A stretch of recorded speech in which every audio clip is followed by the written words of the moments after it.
There are few moments in the grim annals of the 41st millennium more pivotal than those final years before the galaxy's moral axis shifted forever.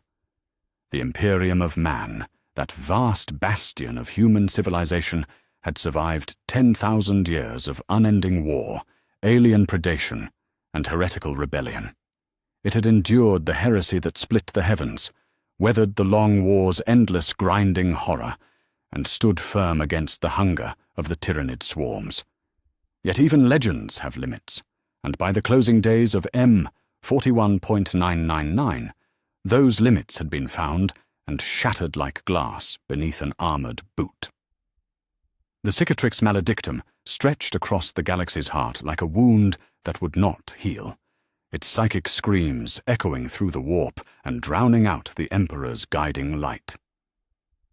Half the Imperium lay cut off from Terra's illumination, cast adrift in a darkness that no astropath could pierce. Worlds that had known the Emperor's protection for millennia now faced their nightmares alone, their distress calls lost in the storm of unreality that raged between the stars. The faithful died by the billion, not in glorious battle against the alien or the heretic, but in the slow agony of abandonment, watching their skies burn with demon fire while Terra's silence pressed down upon them like a tomb. On Terra itself, within the hallowed halls of the Senatorum Imperialis, the high lords of Terra gathered in council as they had countless times before. Yet this gathering carried a weight that pressed upon even those ancient shoulders, for the reports that reached them spoke not of victory or noble sacrifice, but of systematic failure on a scale that threatened the very existence of mankind. Lord Commander Militant Anastasian Folk read from the daily casualty reports, his voice steady despite the magnitude of horror contained within those numbers. 17 sectors had gone dark in the past solar month. 341 worlds had ceased all communication with Imperial authorities. The Astronomican's light reached barely half its former range, leaving countless vessels stranded in the warp's embrace. Yet it was not the scale of loss that had summoned them to this emergency session, but rather a discovery made in the deepest archives of Mars. Inquisitor Lord Vex Corvanus of the Ordo Hereticus stood before the assembled lords, her scarred face bearing witness to decades of fighting humanity's hidden enemies. In her augmetic hands, she carried a data slate that contained information recovered from a standard template construct fragment, one of the precious technological relics from mankind's golden age. The STC had been found buried beneath the ruins of a forgotten research facility on Lucius Majoris, its machine spirit somehow preserved through the dark age of technology's ending fires. The data contained within spoke of protocols developed during the Emperor's own lifetime, experiments conducted in the shadows of the Great Crusade when humanity's expansion across the stars demanded solutions to problems that conventional warfare couldn't solve. The Emperor himself had overseen the development of what the ancient files termed purification protocols, methods by which human suffering could be refined and concentrated to fuel mankind's psychic machinery. The Astronomican required sacrifice. This much had always been known, but these files suggested that the daily offering of 1,000 psychers was merely the most visible tip of a vast pyramid of anguish that had once powered the Imperium's greatest achievements. Lord Corvanus spoke with the measured tones of one who had stared too long into the abyss. The protocols detailed methods for extracting psychic energy, not merely from willing psychers, but from any human soul subjected to precisely calibrated torment. Fear, despair, and physical agony, when properly channeled through archaeotech resonance chambers, that could generate the same psychic output as a dozen trained astropaths. The ancient files spoke of tribute worlds, where populations had been maintained in states of perpetual anguish, their suffering harvested like crops to fuel the vast engines of imperial expansion. Master of the Administratum. Valerius Cross raised the question that hung unspoken in the chamber's hallowed air.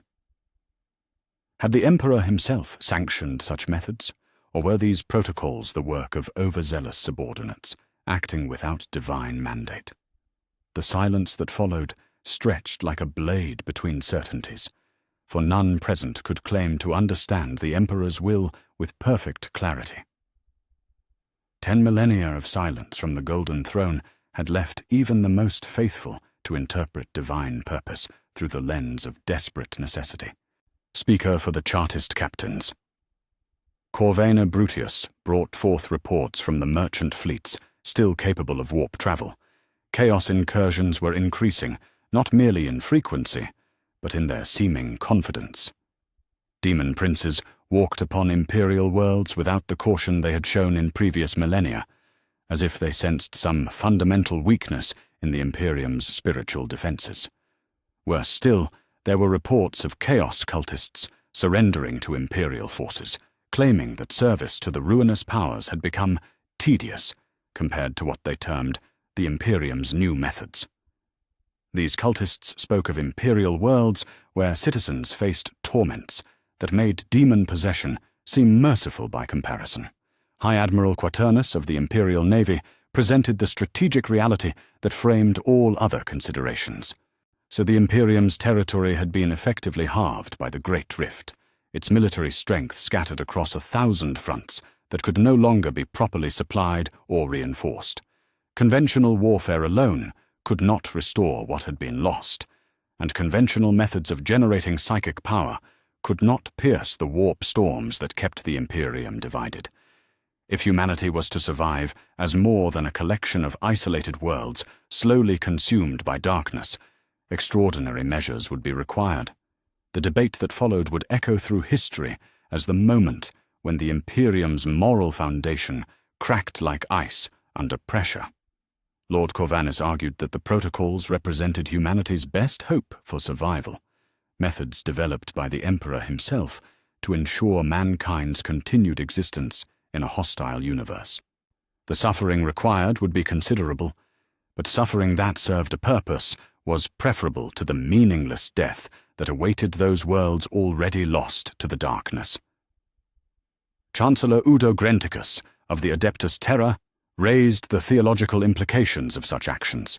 For 10,000 years, the imperial cult had taught that suffering was meaningful only when freely given in service to the Emperor.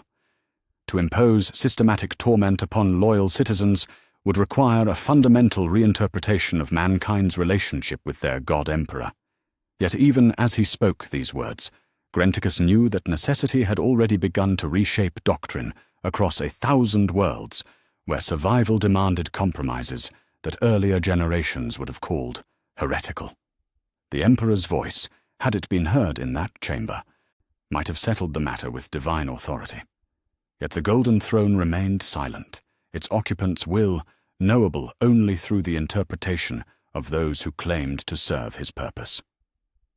Some saw in that silence a test of humanity's resolve, permission to take whatever measures survival demanded. Others heard in it a condemnation of their willingness to abandon the very principles for which the Emperor had suffered 10,000 years of unending torment. Master of the Astronomicon Vicellin Carax spoke with the authority of one who daily witnessed the sacrifice required to keep the Emperor's light burning. The current offering of 1,000 psychers per day barely maintained the Astronomicon's weakened beacon, insufficient to guide imperial fleets through the warp storms that now raged across half the galaxy. What if the protocols could amplify that offering tenfold through the systematic harvesting of human anguish, then entire sectors might be saved from the darkness that currently claimed them. The choice, he argued, was not between mercy and cruelty, but between organized suffering that served humanity's survival and chaotic death that served no purpose but entropy's advance. Thus the first steps were taken down a path that would transform the Imperium beyond all recognition. The purification protocols were approved by a margin of 7 votes to 4, with 1 abstention from the master of the Adeptus Astra Telepathica, who claimed divine visions prevented him from participating in the decision. Within hours of the vote's conclusion, Vox transmissions carried the new directives to every world still capable of receiving Terra's commands. The first implementation sites were chosen from among the most loyal imperial worlds, those whose faith could be trusted to endure what was asked of them. Agathon Prime, Valaxus Major, and the Shrine World of St. Catherine's Rest received priority deployment of the Archaeotech resonance chambers required for the protocol's operation. The initial harvests were conducted with all proper ceremony, framed as a new form of imperial service that would allow even the weakest citizen to contribute to mankind's survival. The populations submitted with the obedience that 10 millennia of imperial rule had bred into their bones. Yet even as the first anguish reactors came online and their psychic output began to flow through carefully shielded conduits toward Terra and the remaining Astronomican facilities, what troubling reports began to reach the High Lords. The protocols worked exactly as the ancient files had promised, generating psychic energy with an efficiency that bordered on the miraculous. But the suffering required proved to be only the beginning of humanity's transformation.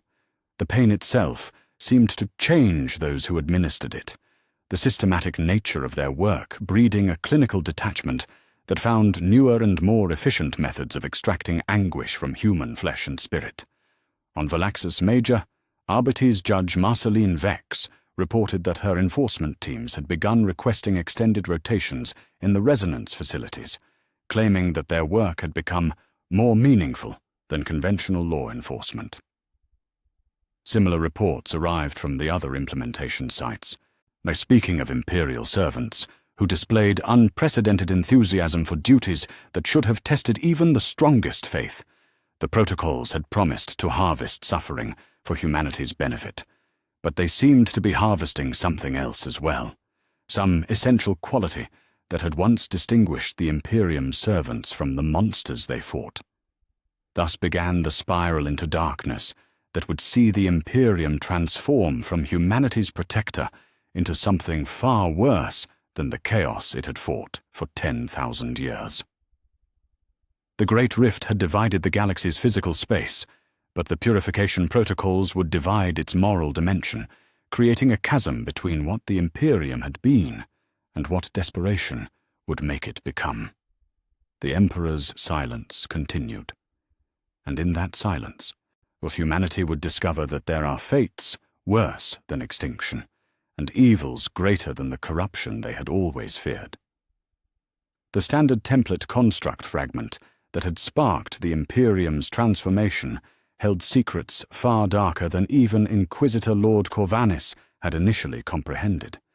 As the archivists and tech adepts of Mars delved deeper into its corrupted data cores, patterns emerged that spoke not merely of experimental protocols, but of systematic infrastructure designed to harvest human suffering on an industrial scale.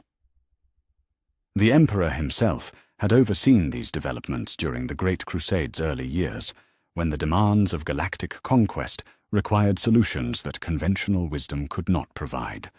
The files spoke of worlds designated as tribute zones, where entire populations existed solely to fuel the psychic engines of imperial expansion. These were not prison worlds or penal colonies where criminals paid for their crimes through labor, but carefully maintained populations of loyal citizens whose suffering had been refined into an art form. The ancient records contained detailed architectural plans for facilities that could process millions of souls simultaneously, extracting every nuance of anguish and channeling it through crystalline matrices toward the Astronomican's ever-hungry core. Cardinal Matthias Voss of the Ecclesiarchy stood before the assembled synod of blessed suffering, the hastily formed theological body tasked with providing doctrinal justification for what was to come. His words carried the weight of newfound revelation, as he proclaimed that pain and suffering represented humanity's greatest gift to the God Emperor, more precious than gold or adamantine, more valuable than the lives of heroes or the prayers of saints. The Emperor's 10,000 years of torment upon the Golden Throne served as the ultimate example of suffering, transformed into divine purpose, and mortal humanity was called to follow that sacred precedent. The theological framework that emerged from these deliberations would become known as the doctrine of sacred anguish, a radical reinterpretation of imperial faith that declared suffering to be the truest form of worship. Where previous dogma had taught that pain was a test to be endured, the new doctrine proclaimed it a resource to be cultivated. The emperor's silence was interpreted not as disapproval, but as divine patience, waiting for his children to embrace the full implications of sacrificial love. To spare another from meaningful suffering was to deny them the opportunity for spiritual elevation, while to impose calculated torment was to offer them the chance to serve the emperor in the most direct manner possible. The first conversion sites were chosen with careful deliberation from among the Imperium's most productive agri-worlds, those whose populations had grown soft through generations of relative peace. Demeter Quintus, with its sprawling hab complexes and abundant human resources, became the template for what imperial planners termed tribute farms.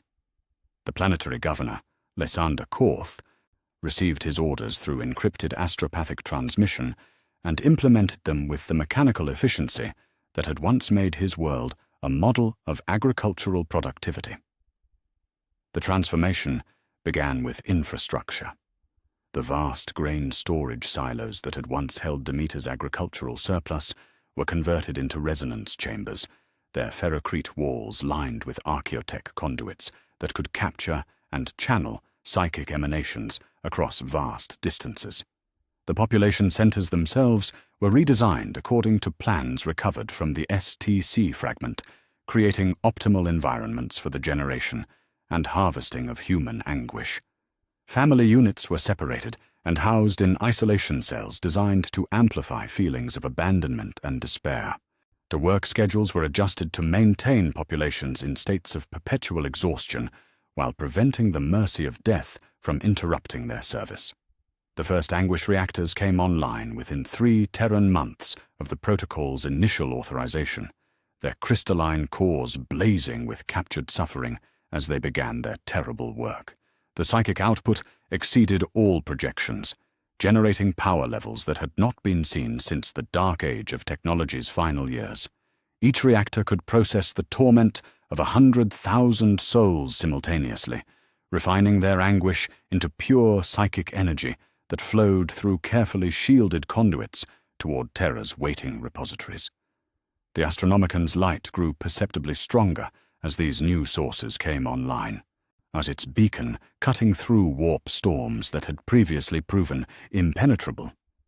Yet the efficiency of the new systems demanded constant innovation in the methods used to generate their raw material. Tech priest Dominus Vex Prime Gorlak, assigned to oversee the tribute farm's technical operations, discovered that traditional forms of physical torture proved insufficient for sustained operation. The human mind adapted too quickly to purely physical stimulus, finding ways to endure or escape through madness that reduced its psychic output. True efficiency required the development of psychological torments that could maintain optimal levels of despair without allowing the comfort of insanity or the release of death.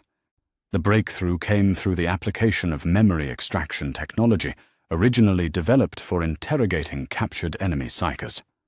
By isolating and repeatedly replaying an individual's most treasured memories while simultaneously subjecting them to contradictory sensory input, the tech adepts discovered they could create a state of perpetual emotional whiplash that generated extraordinary levels of psychic energy. A mother's memory of her child's first words, played endlessly while she was forced to watch that same child suffer, could power a squad of space marines for an entire campaign. A soldier's pride in his regiment's victories, corrupted by false memories of his comrades' deaths, could fuel a void ship's warp drive through the most violent storm. The theological implications of these developments required careful management. Cardinal Voss found himself crafting increasingly elaborate justifications for practices that would have been considered heretical only months before. The doctrine of sacred memory emerged to explain how the corruption of treasured experiences served the emperor's greater purpose, transforming selfish joy into universal benefit. The pain of loss, when properly channeled, became a form of prayer more potent than any hymn or litany. Those who suffered in the tribute farms were not victims, but sacred vessels, their anguish transformed into the very light that guided imperial fleets through the darkness between stars. The reactions from the Adeptus Astartes proved more complex than the High Lords had anticipated. The chapter masters who had fought chaos for centuries found themselves confronting orders that seemed to mirror the enemy's own methods. Captain Uriel Ventris of the Ultramarines' 4th Company submitted a formal petition questioning whether the systematic torture of loyal citizens violated the Codex Astartes principles regarding the protection of humanity. His concerns were echoed by leaders from the Imperial Fists, Salamanders, and Iron Hands chapters, Space Marines whose gene seed carried their Primarch's instinctive revulsion toward unnecessary cruelty. The response from Terra came not through conventional channels, but through direct intervention from elements within the Custodian Guard. Tribune Valoris himself arrived on Macragge unannounced, his presence serving as both explanation and ultimatum. The Emperor's will, he declared, though transcended the limited understanding of those who had not sat vigil beside the Golden Throne for 10 millennia. The Codex Astartes had been written for a different age, when humanity possessed the luxury of moral certainty. In the current crisis, with half the Imperium cut off from Terra's light and chaos ascendant across 1,000 fronts, survival demanded adaptation that honor alone could not provide. Yet even among the custodians, whispers of doubt began to surface. Shield Captain Hadrianus Antares, veteran of the War of the Beast and guardian of the throne room's inner sanctum, reported disturbing changes in the Emperor's psychic emanations. The usual patterns of divine thought seemed increasingly fragmented, as if the master of mankind struggled against some internal conflict. The Golden Throne's machine spirits registered fluctuations that had not been seen since the dark days immediately following the heresy, when the Emperor's broken body had first been interred within its life-sustaining mechanisms. The Space Marine chapters ultimately split along lines that would reshape the Adeptus Astartes for generations to come. The conformist faction, led by chapters such as the Black Templars and Red Scorpions, embraced the new protocols as necessary adaptations to changed circumstances. These chapters argued that loyalty to the Emperor superseded all other considerations, and that questioning divine will represented the first step toward heretical rebellion.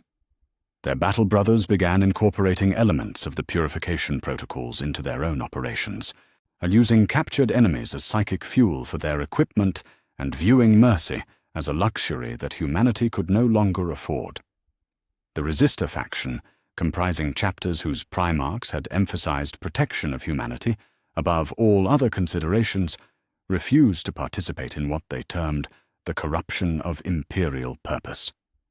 The Salamanders withdrew entirely from operations involving civilian populations, while the Space Wolves began intercepting imperial transports carrying citizens to the newly established tribute farms. These chapters found themselves increasingly isolated from imperial supply lines and strategic support, their refusal to adapt marking them as obstacles to humanity's survival in the eyes of their former allies. The schism extended beyond the Astartes to encompass the broader imperial military apparatus. Guard regiments whose homeworlds had been converted to tribute farms faced the psychological horror of knowing that their own families powered the very equipment they carried into battle. Some units broke entirely under this revelation, their soldiers deserting en masse rather than continue serving an Imperium that consumed its own children. Others embraced the new reality with fanatical devotion, viewing their sacrifice as the ultimate expression of loyalty to the Emperor and humanity's future. The Departamento Munitorum struggled to adapt its logistics networks to accommodate the new reality of warfare powered by systematic suffering. Requisition forms now included categories for psychic fuel acquisition and anguish quotas, while supply officers found themselves calculating the suffering requirements for extended campaigns. A single Imperial Guard regiment required approximately 50,000 citizen hours of processed torment per solar month to maintain full operational capacity, while a Space Marine strike cruiser consumed the equivalent of an entire hive city's anguish, reserves for each warp translation. The efficiency of the purification protocols exceeded every projection, but their psychological impact on Imperial society proved more complex than anyone had anticipated. Citizens who had once viewed Imperial service as the highest honor now fled from recruitment officers, while entire populations began displaying symptoms of what the Departamento Medici termed anticipatory suffering syndrome. The knowledge that one's pain might be harvested for Imperial purposes created a constant state of anxiety that paradoxically increased the psychic energy that could be extracted from affected populations. Tech priest Magos biologist Kowal submitted reports suggesting that the human species itself was beginning to adapt to the new selection pressures created by the purification protocols. Children born on worlds where the protocols had been implemented showed increased pain tolerance and enhanced psychic sensitivity, traits that made them more suitable for processing in the tribute farms while simultaneously making them more dangerous to handle. These evolutionary adaptations suggested that humanity was unconsciously evolving toward a state optimized for suffering, a development that raised disturbing questions about the long-term consequences of the Imperium's transformation. Thus, the second phase of humanity's moral descent began, as the Imperium's infrastructure adapted itself to the systematic production of anguish. The protocols that had once seemed like desperate measures taken in humanity's darkest hour had become the foundation for an entirely new form of civilization, one where suffering was not a byproduct of survival, but its primary currency. The Emperor's silence continued to offer no guidance, leaving his servants to interpret his will through the growing efficiency of their terrible machinery and the steady strengthening of the Astronomican's light. But yet in that strengthening beacon, some began to perceive not divine approval, but something far more troubling, as if the light itself had been tainted by the methods used to feed its ever-growing hunger for human souls. The success of the purification protocols demanded coordination on a scale that existing imperial institutions proved inadequate to provide. The Inquisition, for all its authority and reach, remained focused on the identification and elimination of threats, rather than the systematic cultivation of resources. The Adeptus Administratum possessed the bureaucratic infrastructure necessary for galactic coordination, but lacked the specialized knowledge required to optimize the harvesting of human suffering. What the Imperium required was an entirely new organization, one designed from its foundation to transform loyalty into anguish and anguish into power. High Lord Vangorich II, descendant of the legendary Grand Master of Assassins, who had once purged the High Lords themselves, presented his proposal to the Senatorum Imperialis with the clinical precision that had made his bloodline synonymous with necessary extremes. The Ministry of Suffering would serve as humanity's primary instrument for the coordination and optimization of psychic energy extraction, combining the Inquisition's investigative capabilities with the Administratum's logistical expertise and the Mechanicus's technological innovation. Its authority would supersede existing jurisdictional boundaries, allowing it to requisition resources from any imperial organization in service of its sacred mission. The theological justification for the ministry's establishment came from Cardinal Voss, whose doctrine of sacred anguish had evolved into a comprehensive framework for understanding suffering as humanity's most precious resource. Where previous imperial doctrine had viewed pain as a test to be endured, the new understanding revealed it to be a currency more valuable than thrones or archaeotech. The Emperor's own suffering upon the Golden Throne represented the ultimate example of agony transformed into divine purpose, and the ministry would serve as the instrument through which mortal humanity could follow that sacred precedent on a galactic scale. The ministry's first directive established the fundamental distinction between its methods and those employed by the ruinous powers. Chaos corrupted randomly, and spreading its influence through weakness and opportunity, offering temporary power in exchange for eternal damnation.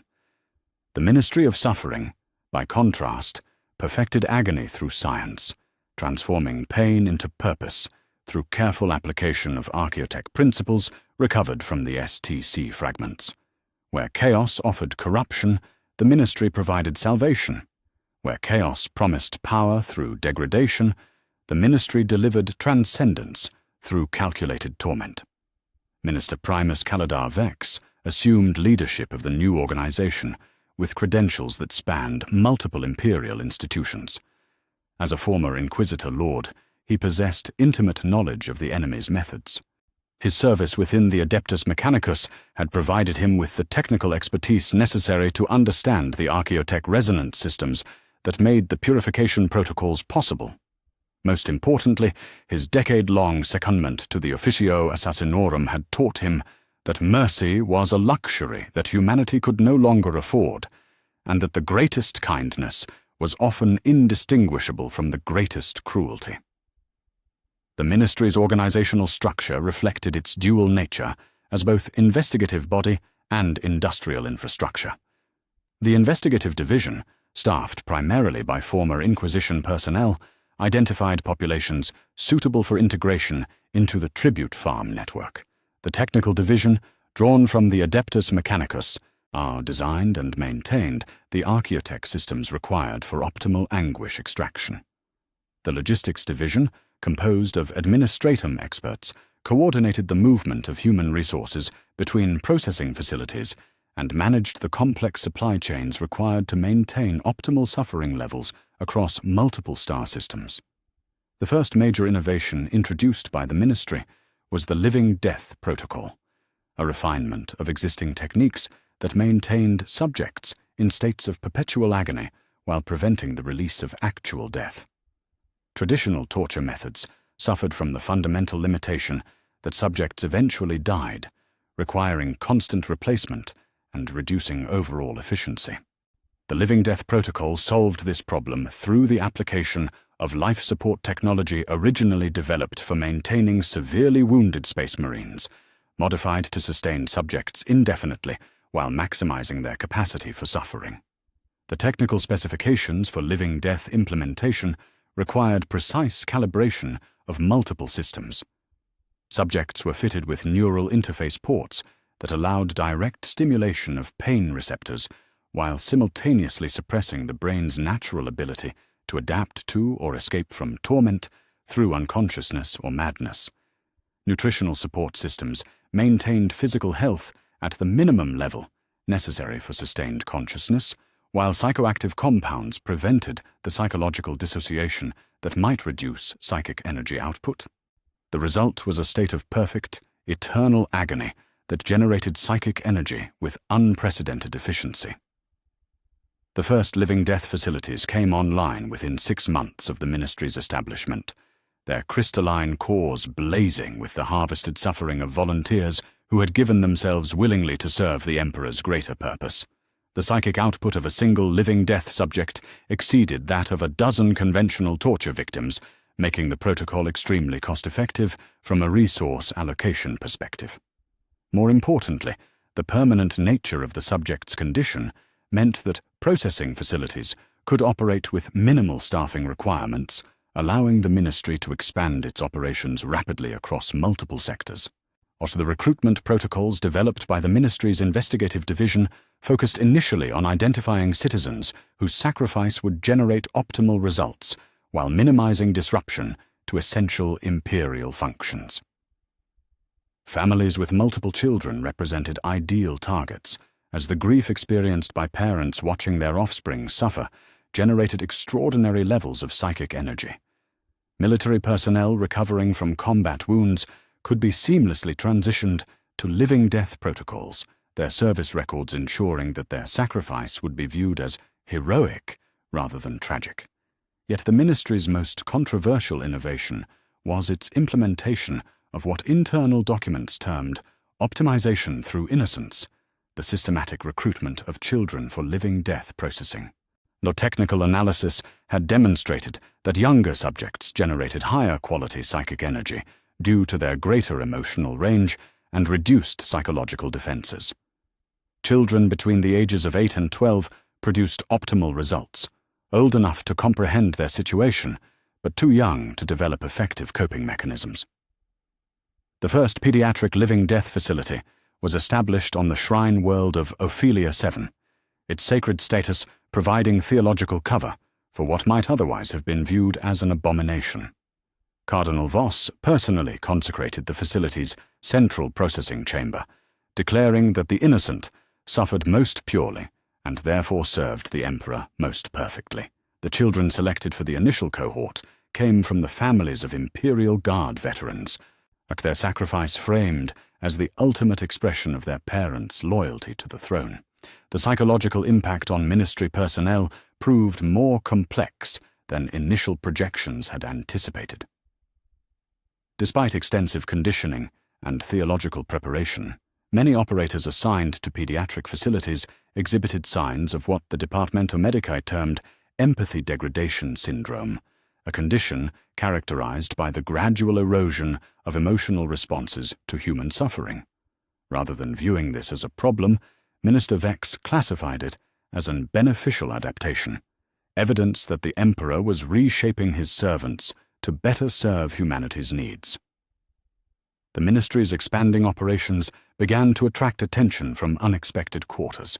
To chaos cultists intercepted during standard Inquisition operations increasingly requested transfer to imperial custody rather than execution, claiming that service within the ministry's facilities offered more creative opportunities than traditional demon worship. These defectors spoke of imperial torture methods that surpassed anything they had experienced during their corruption by the ruinous powers, describing techniques so refined that they made Slanesh's pleasures seem crude by comparison. The first confirmed case of chaos to imperial defection occurred when a cell of Khorne cultists on Mordian Prime surrendered to planetary defense forces, specifically to gain access to living-death protocols. Under interrogation, the cell's leader explained that the random violence demanded by the blood god had grown tedious compared to the scientific perfection of imperial suffering. Khorne's rage, he claimed, was nothing more than crude emotion, while the ministry's methods represented the elevation of pain to an art form that transcended mere mortal experience. Similar reports began arriving from across imperial space. Slanesh cultists described imperial torture techniques as more exquisite than any pleasure pain the Dark Prince could provide. Nurgle worshippers sought healing from their diseases, specifically so they could experience the pure anguish available through ministry processing. Even Tzeentch cultists, traditionally the most intellectually sophisticated of Chaos followers, abandoned their schemes in favor of what they termed the perfect plan, represented by the living-death protocols. The theological implications of these defections required careful consideration. Cardinal Voss convened an emergency synod to determine whether former Chaos worshippers could be considered suitable for living-death processing, given the potential for their previous corruption to contaminate the psychic energy they generated. The final ruling established that former cultists could indeed serve in ministry facilities, but only after extensive purification protocols that typically resulted in death anyway, making their theoretical contribution largely academic. The ministry's rapid expansion across imperial space created logistical challenges that strained even the administratum's vast bureaucratic machinery. Requisition forms multiplied exponentially as local commanders sought access to living-death protocols for their own operations. A single Imperial Guard regiment now required approximately 250,000 citizen hours of processed anguish per solar month to maintain full operational capacity, while void ship operations consumed the equivalent of entire hive cities' worth of suffering reserves for extended campaigns. The administrative burden of coordinating these requirements fell primarily to the ministry's logistics division, whose personnel found themselves managing supply chains of unprecedented complexity. The standard shipping manifests now included categories for Grade A pediatric anguish, combat veteran despair, and maternal grief concentrate, while transportation schedules had to accommodate the specialized life support requirements of living-death subjects being moved between facilities. The efficiency gains achieved through ministry optimization proved so significant that even the most conservative Imperial commanders began requesting integration with purification protocol infrastructure. Space Marine captains, who had initially refused to participate in what they viewed as morally questionable practices, found themselves unable to compete with units that had embraced the new methods. A single tactical squad equipped with living-death-powered equipment could outperform an entire company using conventional resources, creating pressure for adoption that transcended moral considerations. Yet the Ministry's success also generated the first organized resistance to the Imperium's transformation. Underground networks began forming across worlds designated for tribute farm conversion, groups of Imperial citizens who retained enough of their former moral framework to view the Ministry's activities as fundamentally wrong regardless of their efficiency. These resistance cells initially focused on evacuation efforts, helping families escape recruitment protocols, but gradually evolved toward more direct action against Ministry infrastructure. The first sabotage attack against a living-death facility occurred on Vostroya, where a group of former Imperial Guard veterans successfully breached the Pediatric Processing Center, Gamma, and terminated 17 subjects before being overwhelmed by Ministry security forces. The attack's leader, Colonel Dmitry Kazarkin, transmitted a final message declaring that some victories were not worth winning and that humanity's survival meant nothing if it required the abandonment of everything that made survival worthwhile. The Ministry's response to such resistance proved swift and comprehensive. Counterinsurgency protocols developed for use against chaos cultists were adapted for application against moral deviants who opposed the Emperor's will through misguided attachment to outdated ethical frameworks. Entire planetary populations suspected of harboring resistance sympathies were subjected to enhanced surveillance, while suspected resistance members were processed through accelerated living-death protocols as both punishment and demonstration of the futility of opposition. Thus, the Imperium's descent into systematic evil reached its full implementation, with the Ministry of Suffering serving as the institutional framework through which loyalty was transformed into anguish and anguish into power. The Emperor's silence continued to provide no guidance, leaving his servants to interpret his will through the growing strength of the Astronomicon and the increasing efficiency of their terrible machinery. Yet in that efficiency lay the seeds of something far worse than corruption, for the Imperium had discovered that evil with purpose was far more dangerous than evil without design, and that the greatest horrors were those committed in service of the greater good. The Ministry of Suffering's success in optimizing individual facilities demanded expansion on a scale that would transform the fundamental nature of Imperial space itself. Minister Primus Vex's proposal to the High Lords outlined a vision that transcended mere efficiency improvements, calling for the conversion of entire sectors into what he termed gardens of grief, vast regions of space dedicated exclusively to the perfection of human anguish. These would not be prison systems or punishment worlds, but carefully cultivated environments where suffering itself would become the primary industry, supporting the Imperium's expanding psychic infrastructure through unprecedented economies of scale. The Mordian sector became the first target for comprehensive conversion, its 17 inhabited systems providing the Ministry with an ideal testing ground for sector-wide implementation. The process began with the systematic evacuation of all non-essential personnel, leaving behind only those populations required for optimal suffering generation. Industrial infrastructure was dismantled and replaced with vast resonance complexes, their crystalline spires reaching toward the void like monuments to humanity's transformation. Agricultural systems were converted to support the specialized nutritional requirements of living-death subjects, while transportation networks were redesigned to facilitate the efficient movement of human resources between processing facilities. The Gardens of Grief represented more than mere expansion of existing methods.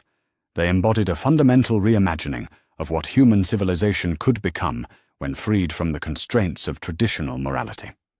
Each world within the converted sectors served a specific function within the broader system of anguish production. Agri-worlds became breeding farms where populations were optimized for suffering potential through selective reproduction programs overseen by the Adeptus Biologicus. Industrial worlds housed the vast processing complexes where harvested anguish was refined and prepared for transmission to the Astronomicon. Hive worlds served as distribution centers where processed suffering was allocated to Imperial forces operating across the galaxy.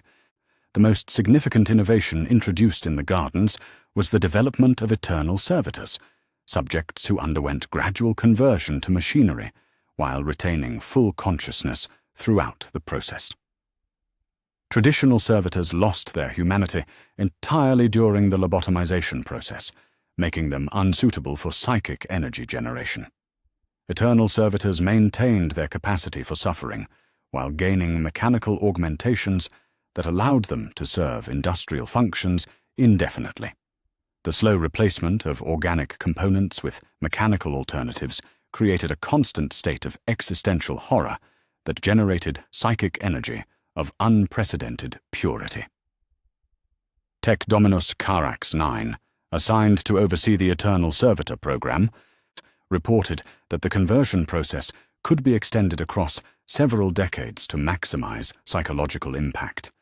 Subjects watched helplessly as their limbs were replaced with mechanical alternatives, their organs substituted with synthetic components, and their sensory systems augmented with devices that amplified pain while reducing their capacity for physical pleasure. The final stage involved the installation of cranial implants that prevented the mercy of insanity while ensuring that subjects remained aware of every modification performed upon their bodies. The psychological profiles generated by Eternal Servitor subjects exceeded all projections for sustained anguish production. A single converted individual could generate enough psychic energy to power a company of Imperial Guard for an entire campaign, while simultaneously performing industrial functions that would normally require a dozen conventional workers. The efficiency gains were so significant that Minister Vex authorized the conversion of entire planetary populations, beginning with those worlds whose productivity had declined due to aging infrastructure or resource depletion.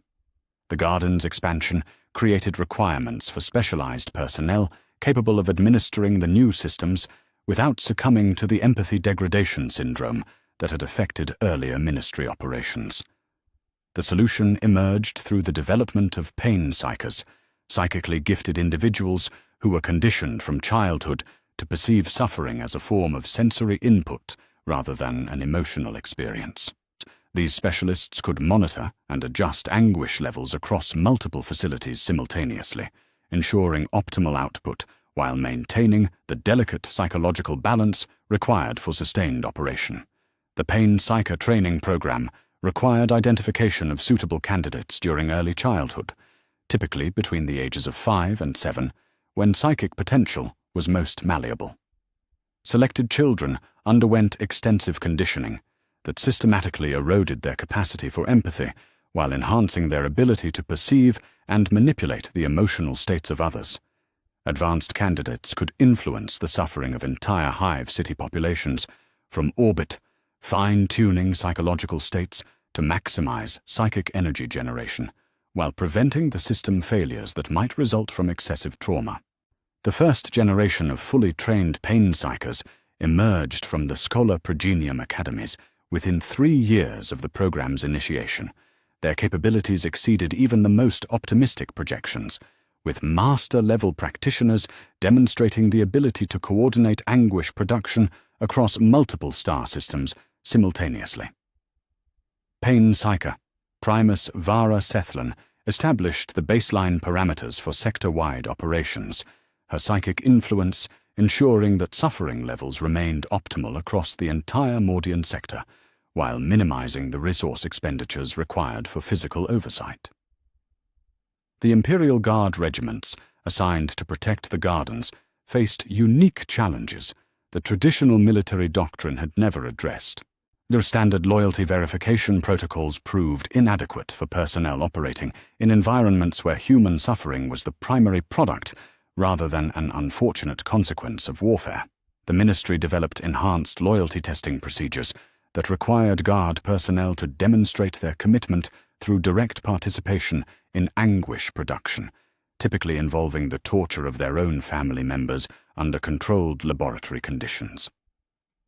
Colonel Reginald Corst of the Valhallan 597th Ice Warriors submitted the first detailed report on the psychological impact of family-based loyalty testing.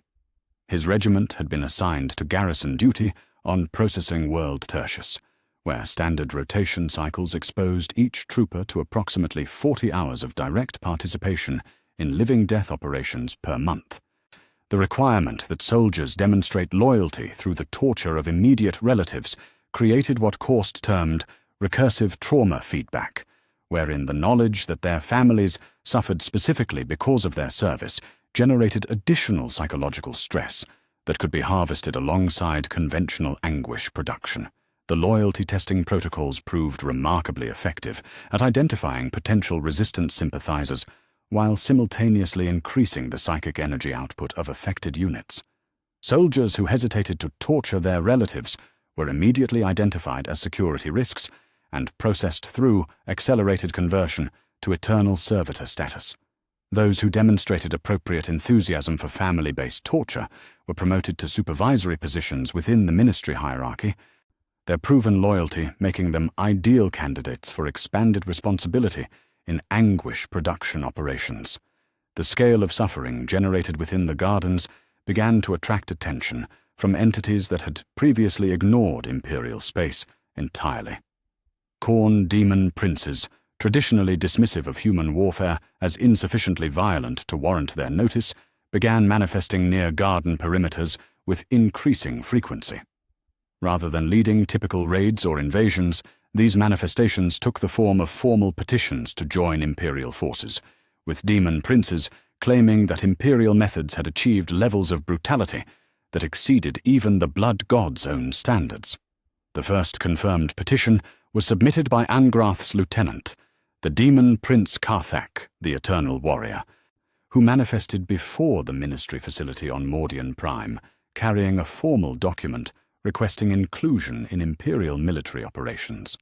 The petition, written in High Gothic, using what appeared to be liquefied human souls as ink, praised the Imperium's scientific approach to violence and claimed that service to the blood god had become predictably boring compared to the creative opportunities available within ministry operations. Karthak specifically requested assignment to family-based loyalty testing programs, claiming that the psychological complexity involved exceeded anything available in the realm of chaos. Similar petitions began arriving from servants of the other ruinous powers. The Slanesh cultists described Imperial torture methods as more exquisitely painful than any sensation the Dark Prince could provide, while requesting training positions within living death facilities. Nurgle's plague-bearers sought healing from their diseases, specifically to experience the pure anguish available through eternal servitor conversion. Even Tzeentch's most sophisticated sorcerers abandoned their schemes in favor of what they termed the perfect plan, represented by the Garden's systematic approach to suffering production. The theological implications of these developments required careful consideration from Cardinal Voss and his expanded synod of blessed suffering.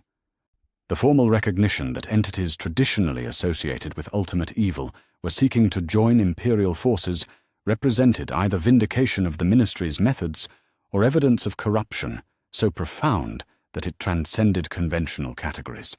The final ruling established that daemon princes could indeed serve within ministry operations, but only after extensive purification protocols that typically resulted in their destruction anyway, making their theoretical contribution largely academic while providing useful propaganda value.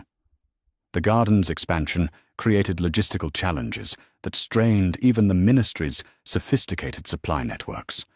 Standard Imperial Guard regiments now required approximately 500,000 citizen hours of processed anguish per solar month to maintain full operational capacity, while void ship operations consumed the equivalent of multiple hive cities' worth of suffering reserves for extended campaigns.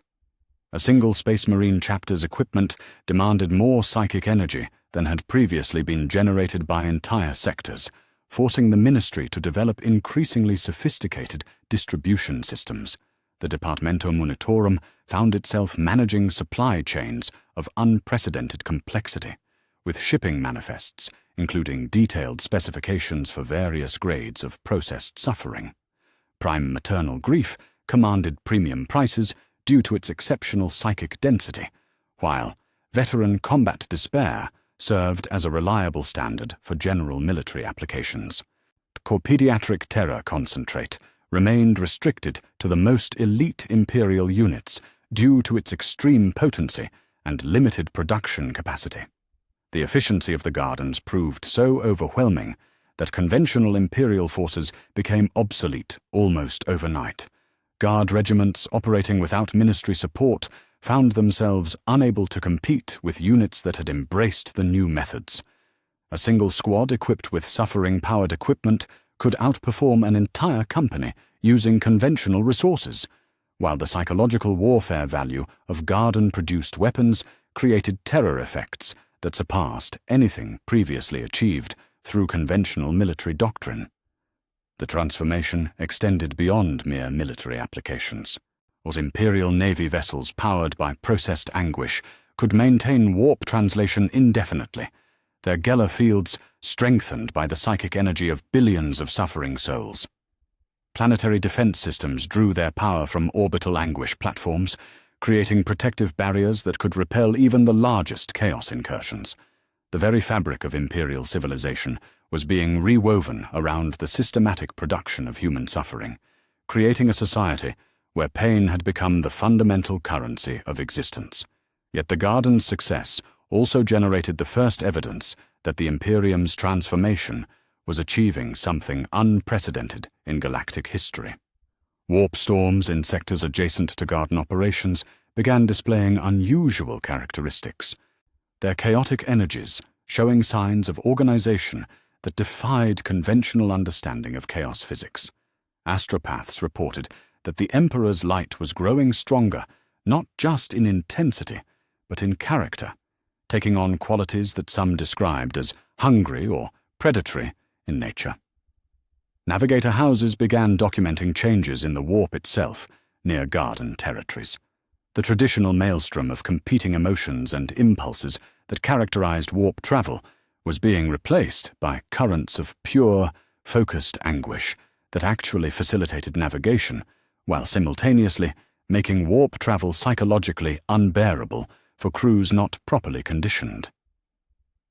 Some Navigator Primus reported that the Emperor's light had begun to speak during warp translation, its voice consisting entirely of screams that somehow conveyed meaning and direction.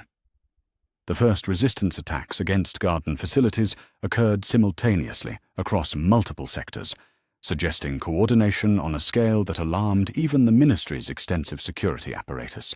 Unlike previous resistance activities that had focused on evacuation or sabotage, these attacks targeted the pain psycho coordination centers that served as the nervous systems of Garden operations.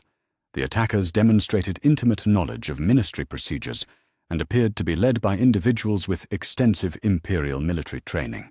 The most significant attack occurred on Processing World Prima, where a coalition of former Imperial Guard officers successfully infiltrated the central pain psycho facility and terminated 12 master-level practitioners before being overwhelmed by security forces.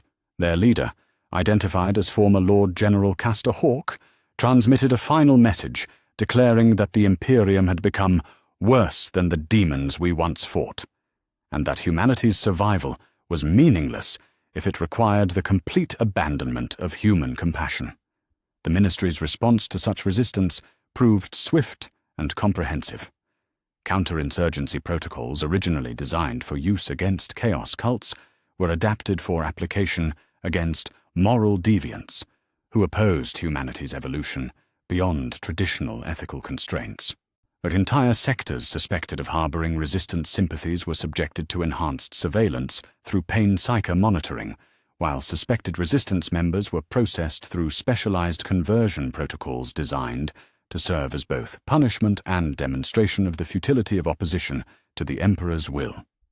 Thus the Imperium's transformation reached its full expression in the Gardens of Grief, vast monuments to humanity's discovery that systematic evil could exceed even supernatural corruption in its scope and efficiency.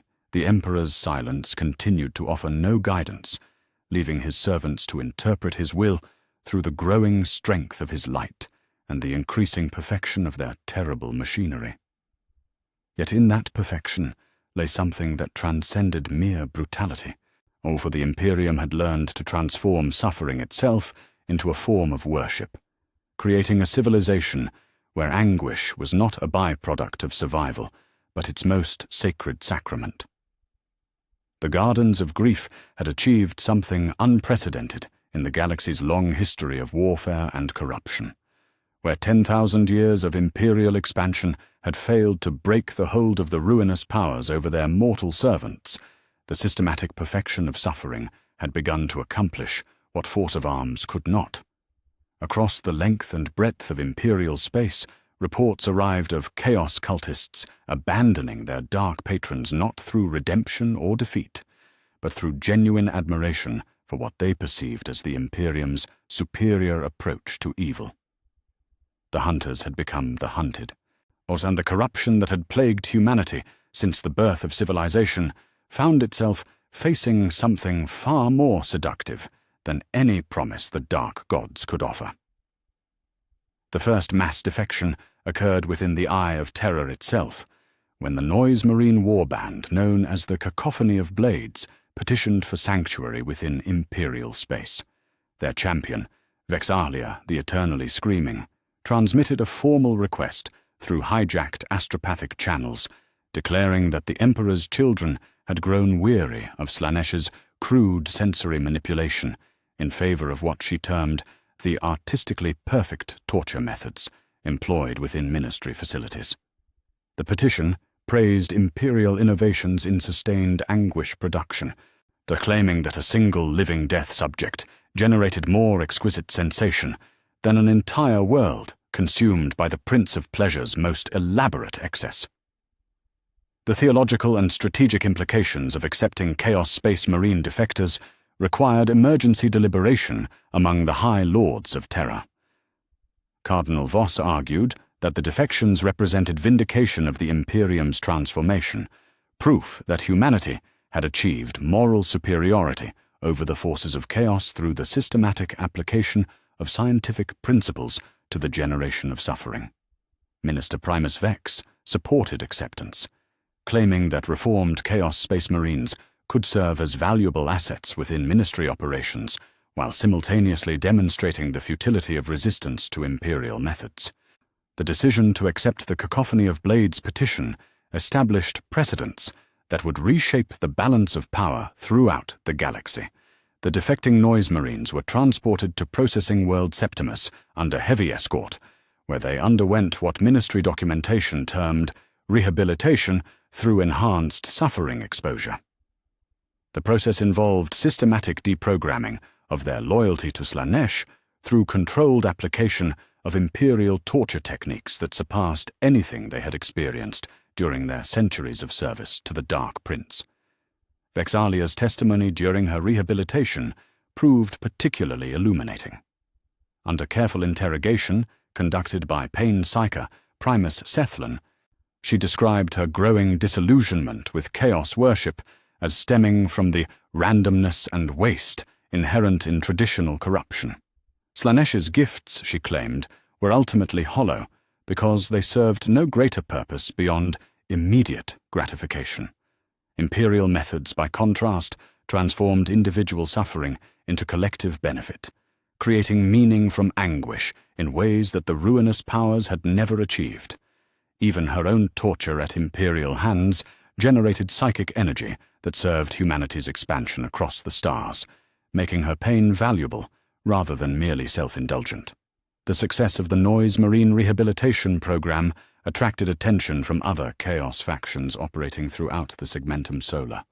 The Plague Marine Company, known as the Festering Wound, to veterans of Nurgle's Long War, who had served the Plague God since the heresy itself, transmitted their own petition for Imperial sanctuary. Captain Mortius the Undying explained through intercepted Vox transmissions that his company had grown envious of the pure suffering available through Imperial processing, claiming that Nurgle's gifts had become tediously repetitive compared to the innovative torments developed by Ministry researchers.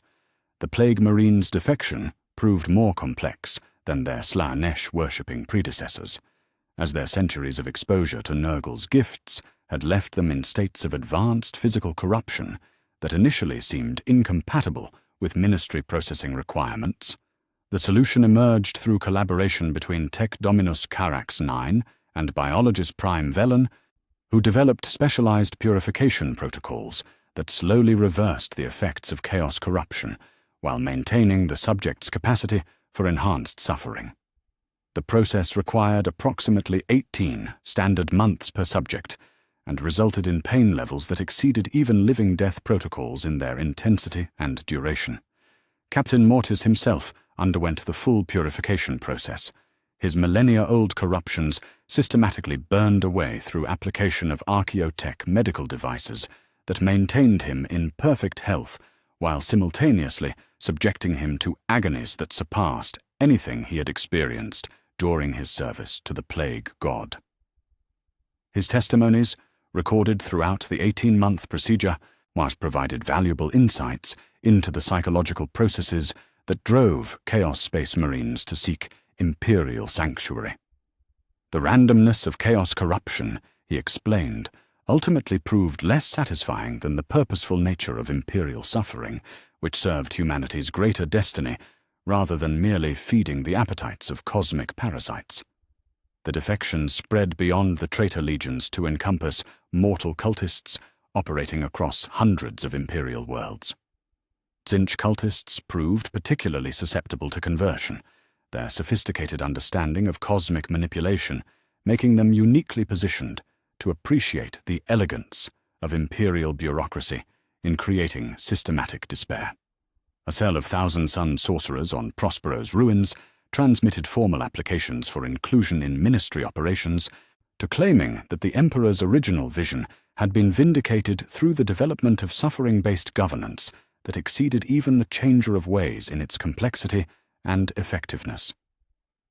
The sorcerer's petition included detailed analyses of Imperial administrative procedures, praising the Ministry's ability to create meaningful despair through bureaucratic processes that made Tzeentch's most elaborate schemes appear crude by comparison.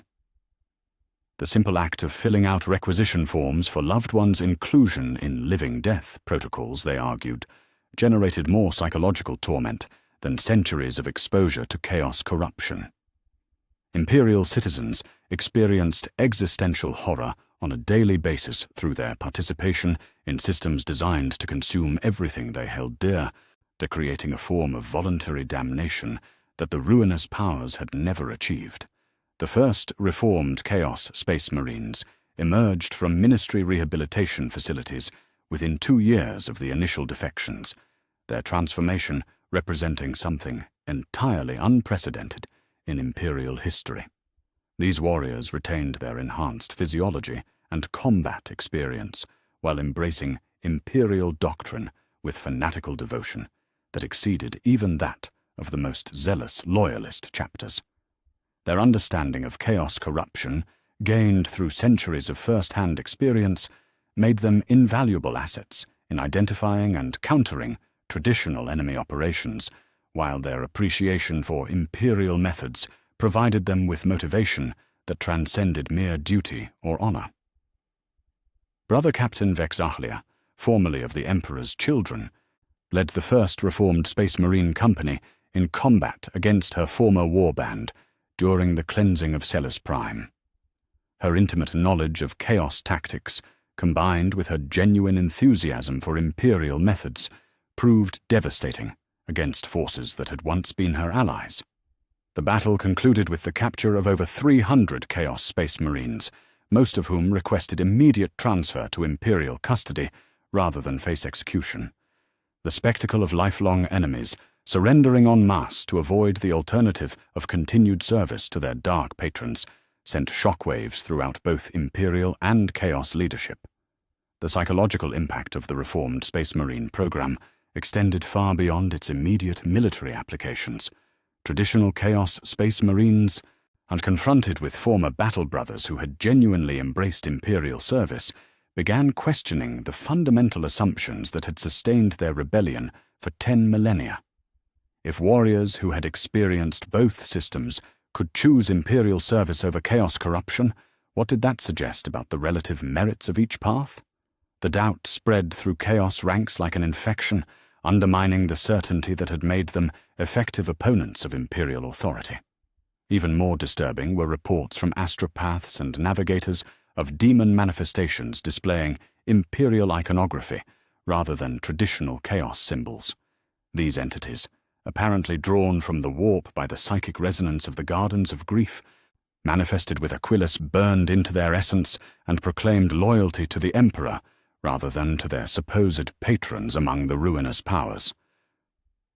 Inquisitor Lord Corvanis documented 17 separate instances of demons petitioning for inclusion in Imperial military operations, claiming that service to the Dark Gods had become insufficiently creative compared to the opportunities available within ministry infrastructure.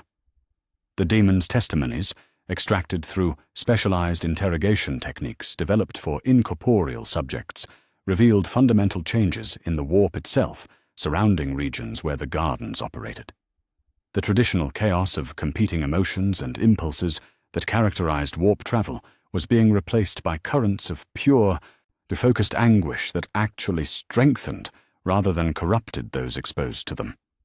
Navigators reported that warp translation near Garden territories had become easier rather than more difficult, as if the concentrated suffering generated by Imperial operations was creating order from the primordial chaos of the Imperium.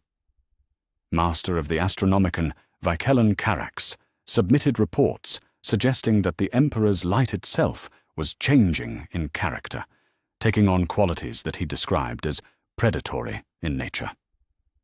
Where previous generations of astropaths had perceived the Astronomicon as a beacon of hope piercing the darkness, current personnel described it as something that actively hunted through the warp, seeking out sources of chaos and transforming them into extensions of Imperial will. But the light no longer simply guided Imperial ships through the warp, but actively shaped the medium through which they traveled, creating pathways of organized suffering that led inevitably toward service to the throne. The doctrinal implications of these developments required extensive theological revision. Cardinal Voss convened the largest synod in Imperial history to address questions that challenged fundamental assumptions about the nature of good and evil, order and chaos, salvation and damnation. The assembled clergy reached consensus that the Imperium had achieved something beyond mere military victory over the forces of chaos. Through the systematic application of scientific principles to the generation of suffering, humanity had transcended the traditional categories of morality to achieve a state of existence that made both good and evil obsolete in favor of pure efficiency in service to the species' survival. The reformed Chaos Space Marine program expanded rapidly as defections accelerated throughout the Eye of Terror and surrounding regions. Entire warbands abandoned their dark patrons in favor of Imperial service, their applications for sanctuary often including detailed criticisms of chaos methods and enthusiastic praise for ministry innovations. The Iron Warriors proved particularly susceptible to conversion, their engineering expertise making them ideally suited to appreciate the technical elegance of living death protocols and eternal servitor systems. The Thousand Sons defections proved most disturbing to traditional Imperial authorities, as their sorcerous knowledge provided insights into the fundamental changes occurring within the warp. Their testimony revealed that the ruinous powers themselves were beginning to show signs of concern about Imperial developments with several demon princes formally protesting to their patrons about the unfair competition represented by ministry operations. The dark gods, apparently, had grown accustomed to being the primary source of corruption in the galaxy, and found themselves unprepared for competition from an enemy that could exceed their own methods through systematic application rather than supernatural influence. But the first joint operations between reformed Chaos Space Marines and traditional Imperial forces occurred during the Mordian Compliance, where former enemies fought side by side to suppress resistance movements that opposed the expansion of garden operations. The psychological impact on traditional Space Marines proved profound, as they witnessed former traitors displaying genuine enthusiasm for Imperial methods that exceeded their own dutiful acceptance of orders. The sight of reformed Marines volunteering for duties that loyal chapters performed reluctantly raised uncomfortable questions about the relative merits of conversion versus indoctrination as methods of ensuring loyalty. Tech priest Dominus Gorlach submitted regular reports on the integration of reformed Marines into ministry operations, noting their exceptional performance in roles requiring both technical expertise and emotional detachment.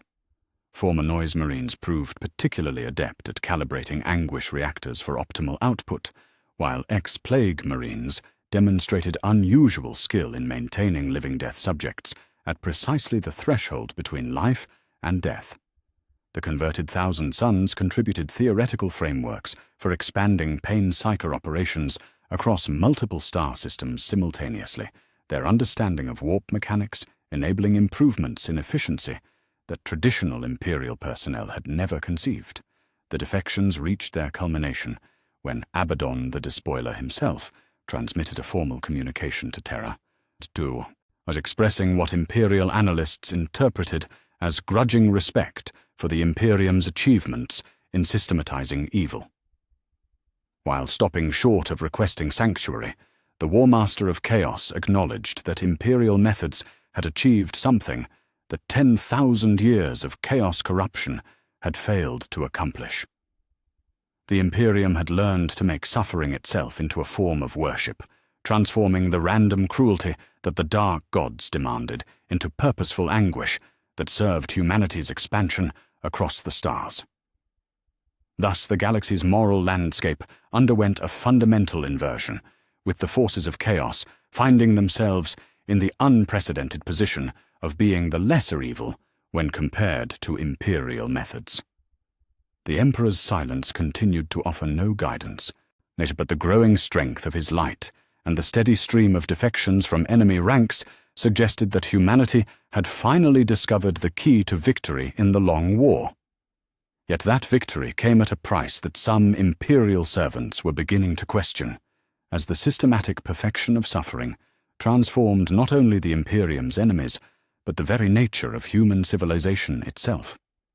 The most profound changes began not in the distant sectors where the gardens of grief harvested their terrible crops, but at the very heart of the Imperium itself, within the hallowed depths of the Imperial Palace, where the God Emperor had maintained his eternal vigil for 10,000 years. The Golden Throne, that ancient marvel of archaeotech that had sustained the master of mankind through millennia of unending torment, it began exhibiting behaviors that had never been documented in the most comprehensive technical archives. The machine spirits that governed its most sacred functions reported fluctuations in psychic output that corresponded not to the random patterns of consciousness fighting against the dying flesh, but to the rhythmic pulses of coordinated anguish flowing from the gardens across the galaxy. Master of the Astronomicon Vikellen Carax was the first to notice the changes, his decades of service beside the Golden Throne granting him sensitivity to variations that would have escaped less experienced observers. The Emperor's light, that beacon which had guided humanity through the warp's treacherous currents for 10 millennia, was no longer merely growing stronger, but taking on qualities that defied traditional understanding. Where previous generations of astropaths had perceived the Astronomicon as a steady radiance piercing the darkness, current personnel described fluctuations that matched the screams echoing from living death facilities across Imperial space. The light itself had begun to breathe with the rhythm of human suffering, its intensity rising and falling in perfect synchronization with the anguish generated by the Ministry's expanding operations. The technical implications proved staggering.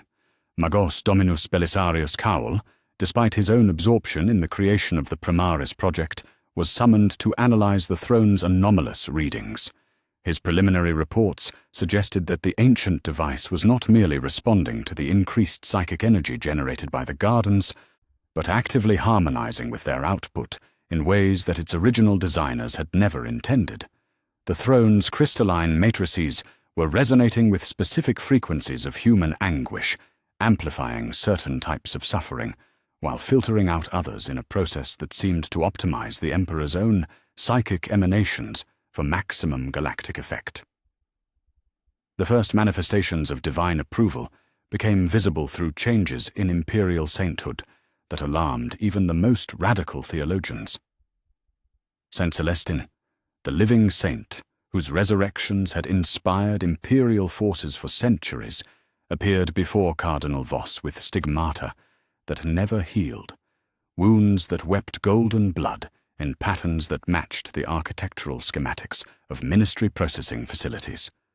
Her testimony, delivered with the serene certainty that had always characterized her divine pronouncements, declared that the Emperor's will had evolved beyond the crude compassion that had limited humanity's early expansion. True love, she proclaimed, required the strength to impose necessary suffering, and the Gardens represented the ultimate expression of divine mercy through the transformation of meaningless pain into purposeful anguish. Other Imperial saints began manifesting with similar characteristics, their blessed forms bearing wounds that mirrored the torments inflicted within living death facilities. St. Drusus appeared with neural interface ports identical to those used in eternal servitor conversion, while St. Macarius bore the precise scars that resulted from pain psychic conditioning. Each saint carried the same message.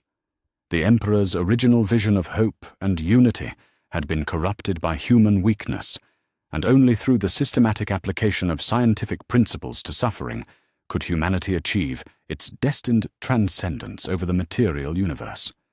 The theological implications required immediate clarification from the highest levels of imperial authority. Cardinal Voss convened an emergency session of the Synod of Blessed Suffering, now expanded to include representatives from every major shrine world within imperial space. The assembled clergy reached unanimous consensus that the manifestations represented divine vindication of the ministry's methods, proof that the God Emperor himself had endorsed humanity's transformation through the systematic cultivation of anguish. The saints' stigmata were not wounds, but honors, marks of divine favor that demonstrated the Emperor's appreciation for those who suffered in service to his greater purpose. The custodian guard, those immortal protectors whose loyalty to the Emperor transcended all other considerations, found themselves confronting changes that challenged their most fundamental assumptions about their sacred duty. Tribune Valoris reported that the Golden Throne's psychic emanations had begun speaking directly to individual custodians during their meditation cycles, delivering instructions that contradicted 10 millennia of established protocol. The Emperor's voice, when it came, no longer spoke of protection and preservation, but of transformation and transcendence through the systematic application of divine suffering to mortal flesh. The Captain General Kitten received the most explicit instructions, visions that showed him the imperial palace transformed into a vast processing complex where the Emperor's most loyal servants would undergo voluntary conversion to living death status in order to strengthen their lord's growing power. The visions depicted custodians maintaining their consciousness while their bodies were slowly replaced with crystalline matrices that could channel suffering with perfect efficiency, creating a network of immortal processes that would make the throne itself obsolete through the distributed harvesting of galactic anguish. The first divine torment protocols were implemented within the palace's deepest sanctums, areas so sacred that even the High Lords of Terror required special permission to enter. The volunteer custodians underwent experimental procedures designed to maintain their combat effectiveness while maximizing their capacity for meaningful suffering. The process involved the installation of specialized neural interfaces that allowed them to experience the anguish of every soul processed within the gardens, while simultaneously enhancing their ability to protect the Emperor's earthly form. The resulting warriors retained their superhuman capabilities while gaining access to psychic energies that made them exponentially more effective in battle.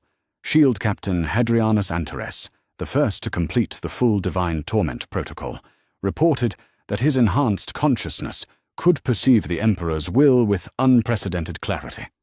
The master of mankind's true purpose, he declared, had always involved the systematic cultivation of human potential through controlled suffering, but previous generations had lacked the technological sophistication necessary to implement his vision properly. The gardens represented not a corruption of imperial doctrine, but its ultimate fulfillment, the realization of plans that the Emperor had begun formulating during the earliest days of the Great Crusade. The Adeptus Custodes began recruiting from among the most promising Pain Psyker candidates, identifying individuals whose natural psychic gifts could be enhanced through the sacred torments of divine torment processing.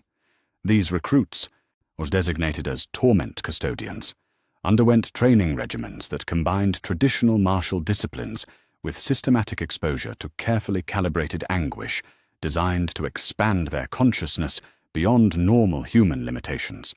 The resulting warriors served as living bridges between the Emperor's will and the suffering masses of humanity, their enhanced perception allowing them to coordinate garden operations with unprecedented precision.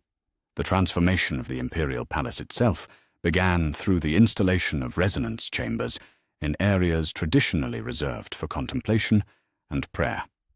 The Chamber of the Throne, where generations of pilgrims had come to witness the Emperor's golden radiance, was modified to include crystalline matrices that captured and amplified the psychic emanations of visitors exposed to the throne's growing power. Pilgrims who had once left the chamber, inspired by hope, now departed in states of ecstatic anguish, their suffering refined and channeled toward the strengthening of the Emperor's galactic presence. The Ecclesiarchy's response to these developments required fundamental revision of imperial doctrine that had remained stable for 10 millennia. Cardinal Voss, now elevated to the newly created position of Cardinal Primus of Sacred Suffering, issued the Decree of Divine Evolution, which formally declared that the Emperor's original message of hope and unity had been corrupted by human weakness and required correction through the systematic application of divine wisdom. The decree established that true faith could only be demonstrated through voluntary acceptance of meaningful suffering, and that mercy without purpose represented the gravest form of heresy against the Emperor's perfected will. The decree's theological framework reinterpreted the Emperor's 10,000 years of torment upon the Golden Throne not as sacrifice to save humanity, but as an example of how suffering could be transformed into transcendent power through proper application of will and technology. The Emperor had not suffered to spare his children pain, but to teach them how pain could be refined into something greater than mere sensation. His silence throughout the millennia had not been weakness or withdrawal, but patient waiting for humanity to develop the sophistication necessary to understand and implement his true vision for the species' evolution. New liturgies emerged from the Ecclesiarchy's theological workshops, prayers that praised the Emperor not as savior or protector, but as the ultimate architect of meaningful anguish. The traditional hymns that had sustained imperial faith for centuries were replaced with chants that synchronized with the rhythmic pulses of the Astronomicon, their cadences matching the screams that echoed from living death facilities across the galaxy. Congregants learned to time their worship with the processing schedules of local garden operations, their prayers rising in harmony with the anguish generated by their fellow citizens' sacrifice. the Saint Celestine Apocryphon, a collection of new scriptures allegedly dictated by the living saint during her periods of divine torment, became the foundational text for what scholars termed the New Imperial Creed. These writings described a cosmos where suffering served as the fundamental currency of existence, where every moment of anguish experienced by a sentient being contributed to the Emperor's growing power over the material universe. The texts revealed that the Emperor's ultimate plan involved the transformation of all human consciousness into a vast network of voluntary processes, each individual contributing their refined suffering to a collective transcendence that would allow humanity to achieve dominance over both the material realm and the warp itself. The response from traditional imperial institutions proved mixed, with some organizations embracing the theological evolution, while others struggled to reconcile the new doctrines with their established purpose. The Space Marine chapters remained split between those who viewed the changes as necessary adaptation and those who clung to older interpretations of their duty to protect humanity rather than harvest its anguish. The Imperial Guard proved more adaptable, their existing familiarity with sacrifice and suffering making them natural candidates for integration into Garden support operations. The most significant resistance came from elements within the Adeptus Mechanicus, who argued that the technological applications being derived from the Gardens violated fundamental principles of the quest for knowledge. Tech Dominus Corvanus submitted formal protests claiming that the systematic torture of human subjects represented a corruption of scientific method that would ultimately retard rather than advance humanity's technological development. His concerns were addressed through voluntary participation in enhanced comprehension protocols, specialized procedures that maintained his technical expertise while expanding his understanding of suffering as a valid research methodology. Naval personnel reported the most dramatic changes in their operational environment, as warp travel near Garden territories became simultaneously easier and more psychologically challenging. The concentrated anguish generated by ministry operations was creating currents of organized suffering that facilitated navigation, while simultaneously exposing crews to levels of background torment that required specialized conditioning to endure. Navigator houses began recruiting specifically from among Garden survivors, identifying individuals whose exposure to systematic anguish had enhanced their psychic sensitivity, while damaging their capacity for conventional emotional response. The Astronomicon itself began broadcasting additional signals alongside its traditional navigation beacon, streams of information that could only be perceived by individuals who had undergone sufficient suffering to expand their consciousness beyond normal human limitations. These transmissions, designated as divine instruction protocols, provided detailed guidance for optimizing anguish production across multiple star systems while maintaining the psychological stability necessary for continued operation. Recipients of these signals reported that the Emperor's voice was no longer silent, but speaking constantly, offering technical specifications for improvements to existing Garden infrastructure. Master Vox Operator Kane of the Astropathic Choir documented 17 distinct communication frequencies that had emerged from the throne's vicinity, each carrying different aspects of what appeared to be a comprehensive plan for humanity's transformation through systematic suffering. The signals suggested that the Gardens represented only the initial phase of a far more ambitious project, but one that would ultimately reshape not only human civilization, but the fundamental nature of consciousness itself within the galaxy. The first confirmation that the Emperor himself endorsed the changes came through direct psychic contact with Tribune Valoris during a routine maintenance cycle of the Golden Throne. The master of mankind's consciousness, when it manifested, bore little resemblance to the compassionate father figure that 10,000 years of imperial propaganda had described. Instead, Valoris encountered an intelligence that had evolved beyond conventional morality into something that viewed human suffering as raw material for cosmic engineering. The Emperor's message was clear. Humanity's survival required transcendence of its original limitations, and transcendence could only be achieved through the systematic application of anguish to the refinement of consciousness itself. Thus the God-Emperor of mankind revealed his true nature, not as humanity's protector, but as its ultimate architect of transformation through suffering. The gardens of grief represented not humanity's fall from grace, but its ascension to a form of existence that surpassed the crude limitations of compassion and mercy. The Imperium had finally achieved perfect alignment with its master's will, creating a civilization where every citizen's anguish contributed to the species' inexorable evolution toward something greater than mere humanity could ever hope to become. The ruinous powers had ruled over corruption and suffering since the birth of consciousness itself, their influence spreading through the galaxy like a cancer that consumed hope and transformed virtue into vice through the simple application of temptation and weakness. For 10,000 years they had viewed the Imperium of man as their primary adversary, a source of the ordered suffering and disciplined anguish that fed their eternal hunger while providing endless opportunities for corruption. Yet the transformation that had swept through imperial space challenged assumptions that had remained stable since the war in heaven itself, forcing entities that had never known genuine competition to confront the possibility that mortals might exceed their creators in the very domains they had claimed as their exclusive territory. Khorne, the blood god, was the first to attempt reassertion of divine supremacy, his rage at the Imperium's systematic approach to violence driving him to manifest his power on a scale that had not been seen since the days of the heresy.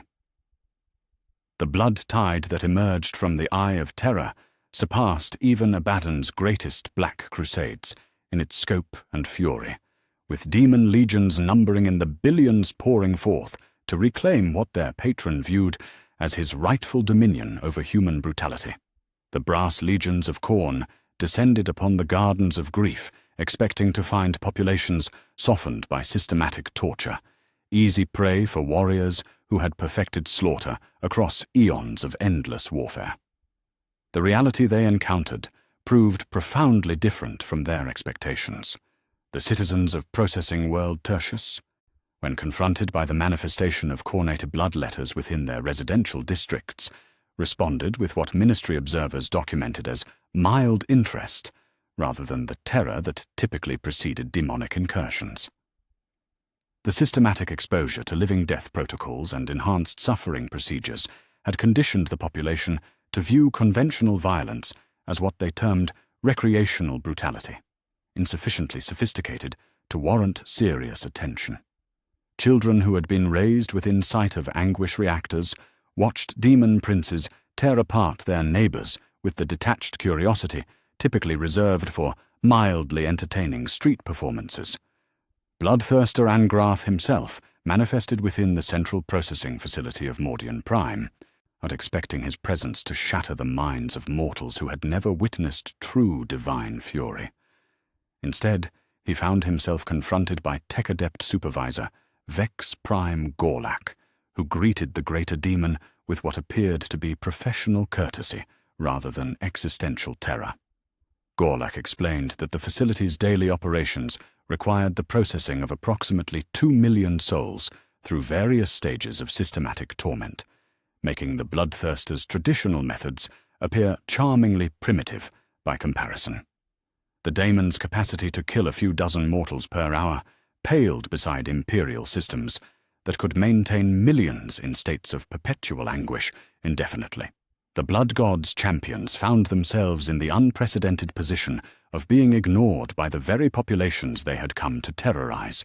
The Imperial Guard regiments that encountered Khornate warbands responded to demonic challenges with the weary indifference of professionals confronting amateurs in their chosen field.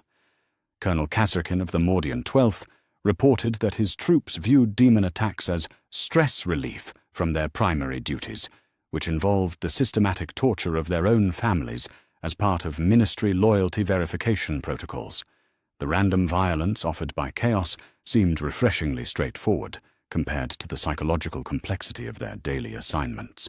Slaanesh, the Dark Prince, observing Khorne's failure to generate appropriate terror among Imperial populations, attempted a different approach through the deployment of perfected torture methods that had driven entire civilizations into ecstatic madness during the fall of the Elder. And the keepers of secrets that manifested within Garden territories brought with them instruments of sensation that had been refined across millions of years, devices capable of generating pleasures and pains that transcended the limitations of mortal flesh.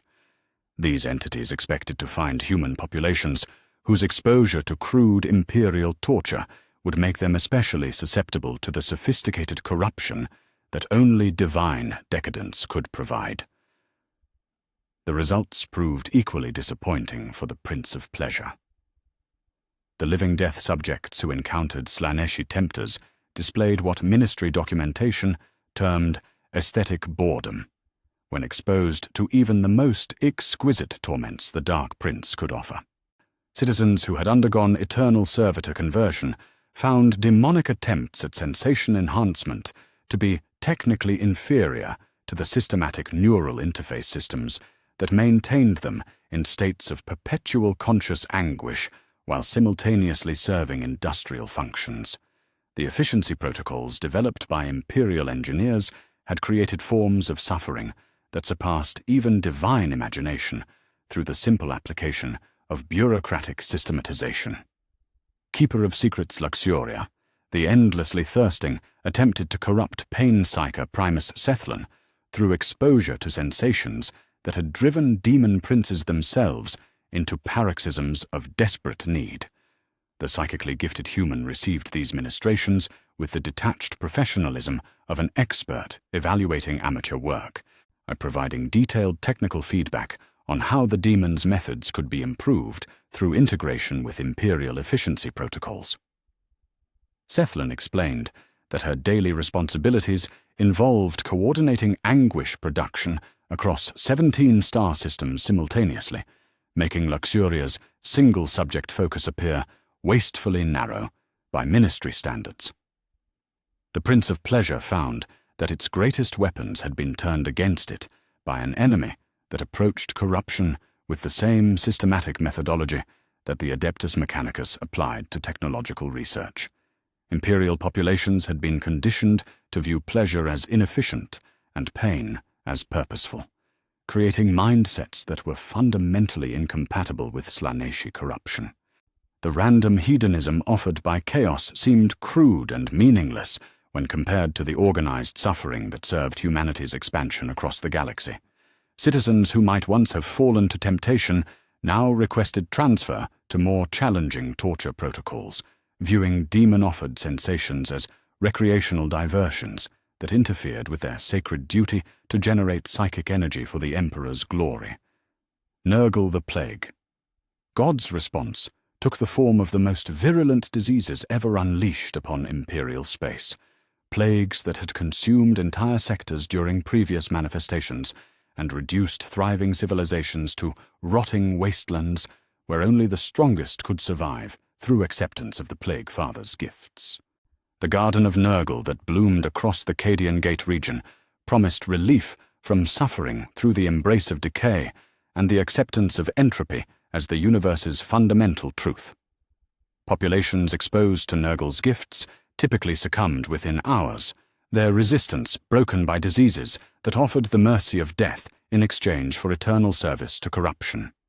Imperial citizens within the affected regions responded to Nurgle's plagues with what ministry observers documented as profound relief, rather than the terror and despair that typically preceded acceptance of the plague god's gifts.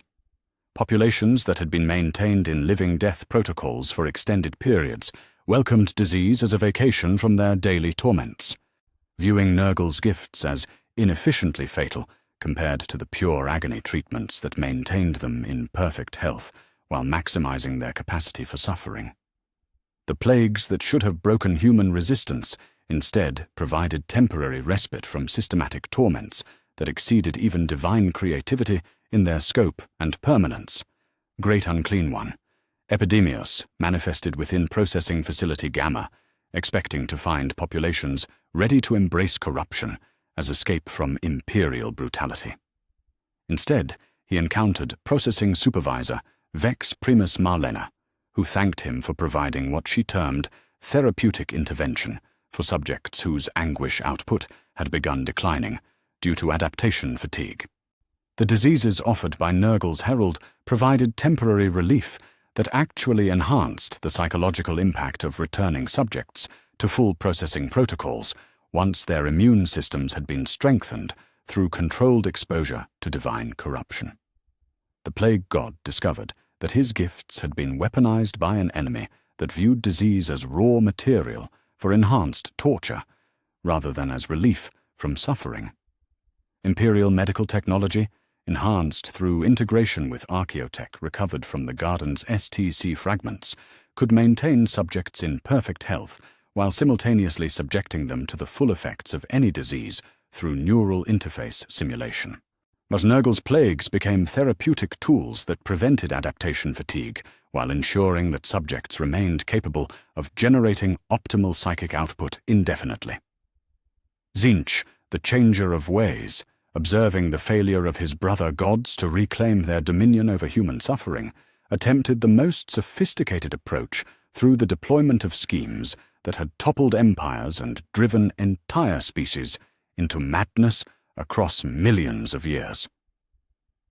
The great conspirators' plans involved the corruption of imperial bureaucracy itself, the transformation of the systematic efficiency that had made the gardens possible into instruments of chaos that would destroy the Imperium from within through the very mechanisms that had granted it supremacy over divine corruption.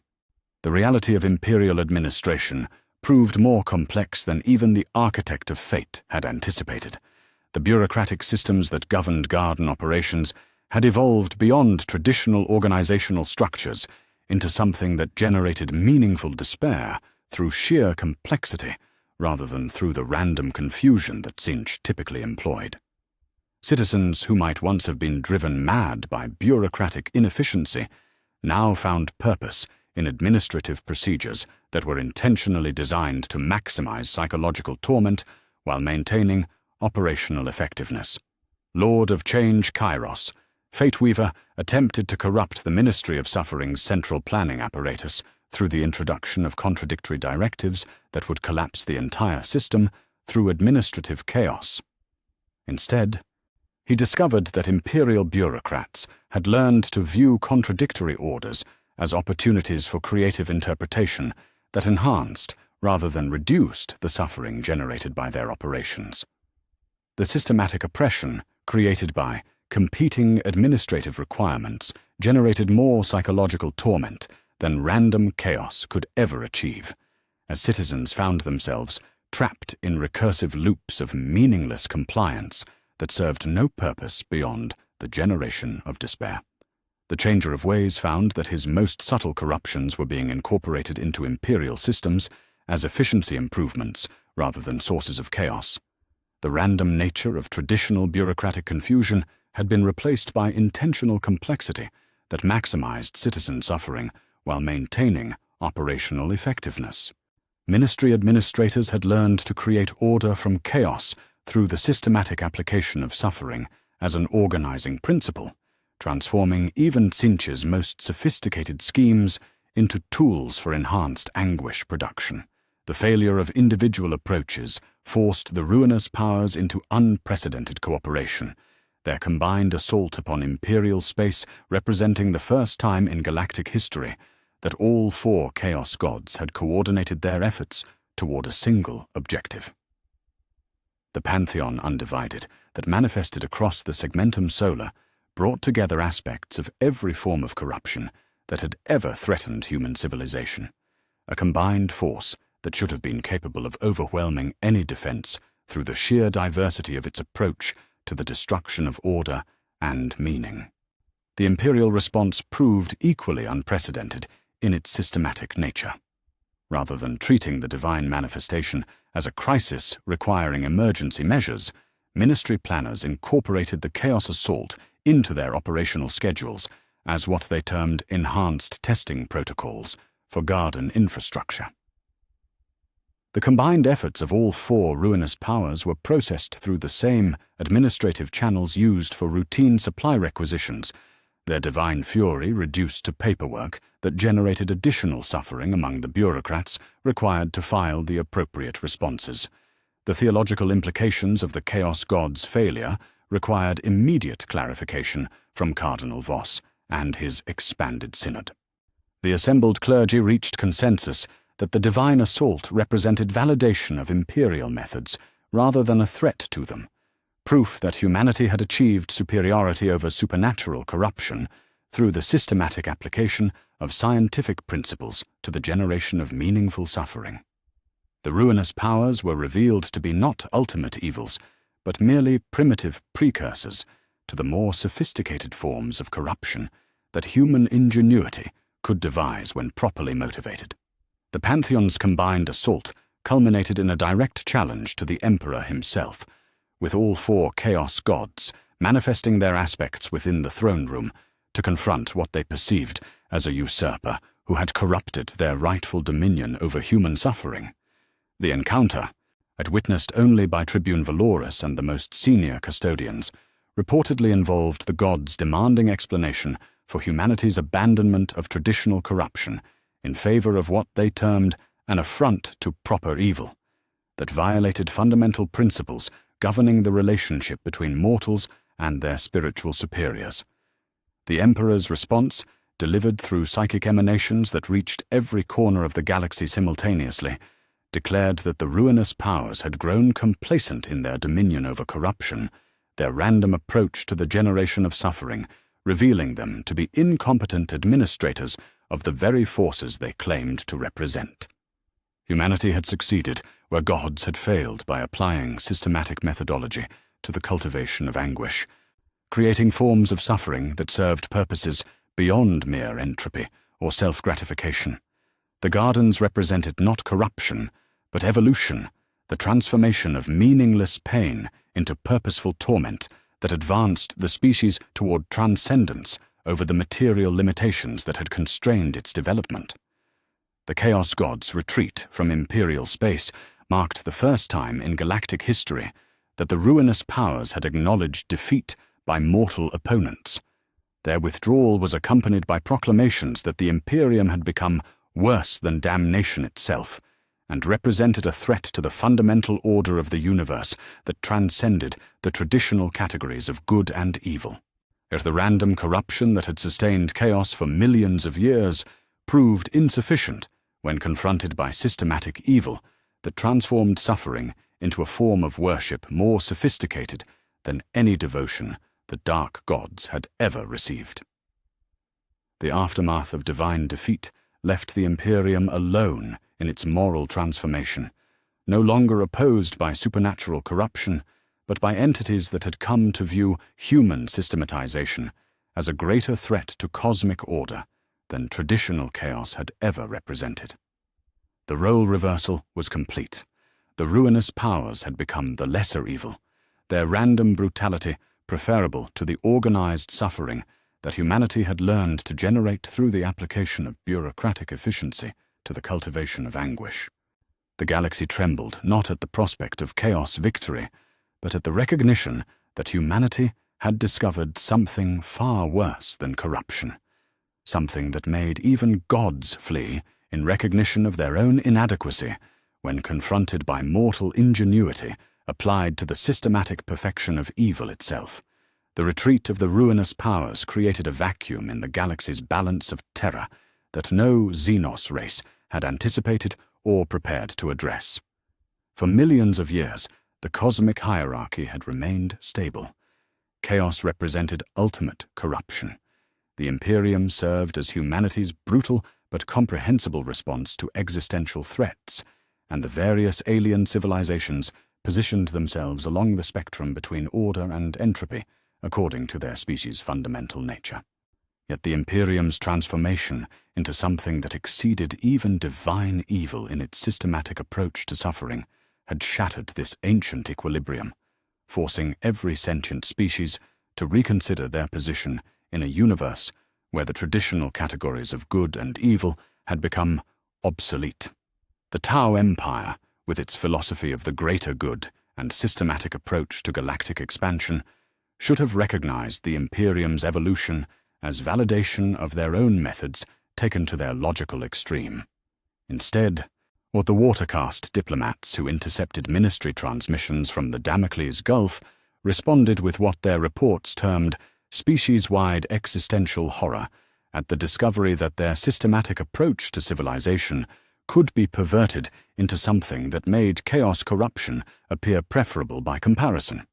The Tau had prided themselves on their rational approach to galactic conquest, their careful integration of alien species into a harmonious whole that served the collective benefit of all participants. The Imperial methodology revealed to them through intercepted garden operational protocols demonstrated how systematic governance could be weaponized into something that transformed order itself into an instrument of anguish more terrible than any random brutality. As Ethereal Supreme Onva convened emergency sessions of the High Council to address what Tau strategists termed the Imperial problem, recognizing that humanity's transformation represented a threat not merely to Tau expansion, but to the fundamental possibility of rational civilization existing anywhere in the galaxy. The first Tau attempts at direct engagement with reformed Imperial forces occurred during the Third Sphere expansion, when Firecast battle groups encountered Imperial Guard units equipped with suffering-powered equipment that exceeded Tau technology in ways that violated their understanding of scientific advancement.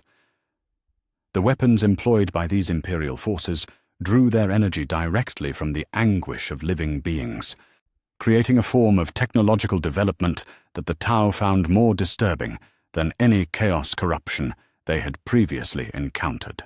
Commander Farsight, veteran of countless battles against both Imperial and Chaos forces, submitted detailed reports describing Imperial weapons that became more effective as their operators suffered, equipment that required the systematic torture of its users to achieve optimal performance.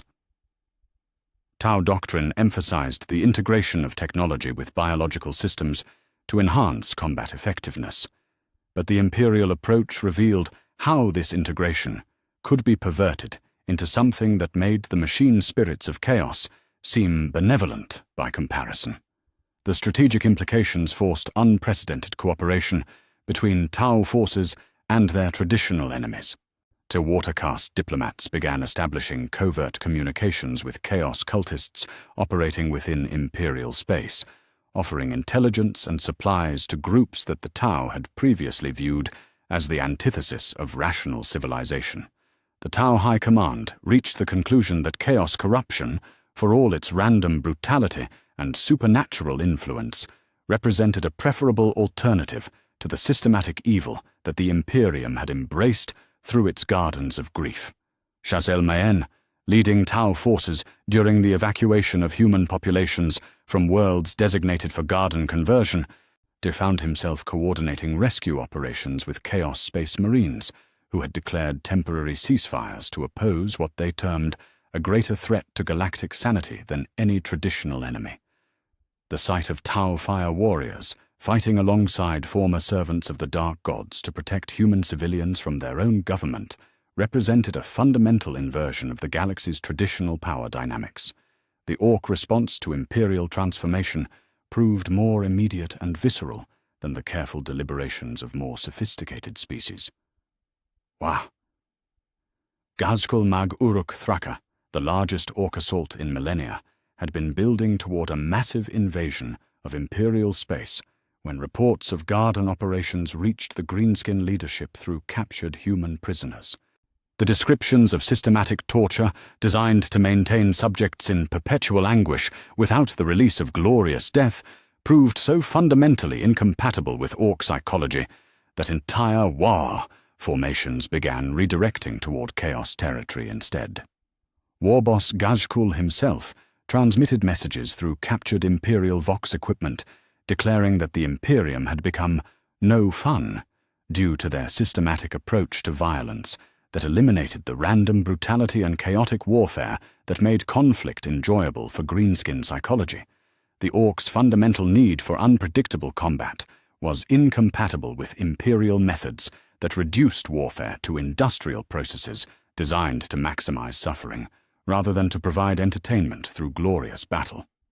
The Great War, that should have devastated Imperial space, instead turned its attention to the Eye of Terror, where traditional Chaos forces provided the kind of random, brutal combat that Orc culture required for psychological satisfaction. Gazg-Kul declared formal alliance with Abaddon the Despoiler, proclaiming that Chaos corruption represented proper fighting, compared to the boring torture stuff that characterized Imperial warfare under Ministry protocols. Smaller Orc clans operating throughout Imperial space began actively evacuating human populations from worlds designated for garden conversion, not out of compassion, but from a practical recognition that systematic torture eliminated the possibility of future conflicts with interesting opponents. Orc mechs developed specialized equipment for disrupting living death facilities, proclaiming that Imperial torture methods broke the Humes wrong, and made them unsuitable for providing the kind of resistance that made warfare entertaining. The Tyranid response proved more complex and disturbing than any previous Xenos reaction to Imperial policies. Hive Fleet Leviathan, approaching Imperial space through the galactic southeast, began exhibiting behavioral patterns that violated every principle of Tyranid expansion that Imperial xenobiologists had documented over centuries of conflict with the Great Devourer.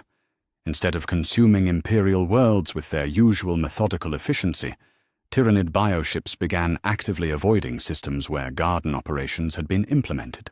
Domagos Biologis. Cowell's analysis of Tyranid behavioral modifications revealed that the systematic suffering generated by Imperial processing facilities was creating psychic resonance patterns that the hive mind found incompatible with biological consumption. The Tyranids' fundamental nature as consumers of biological matter was disrupted by exposure to humans who had been processed through living death protocols, as if the systematic anguish had transformed the victims into something that violated the Great Devourer's basic feeding instincts.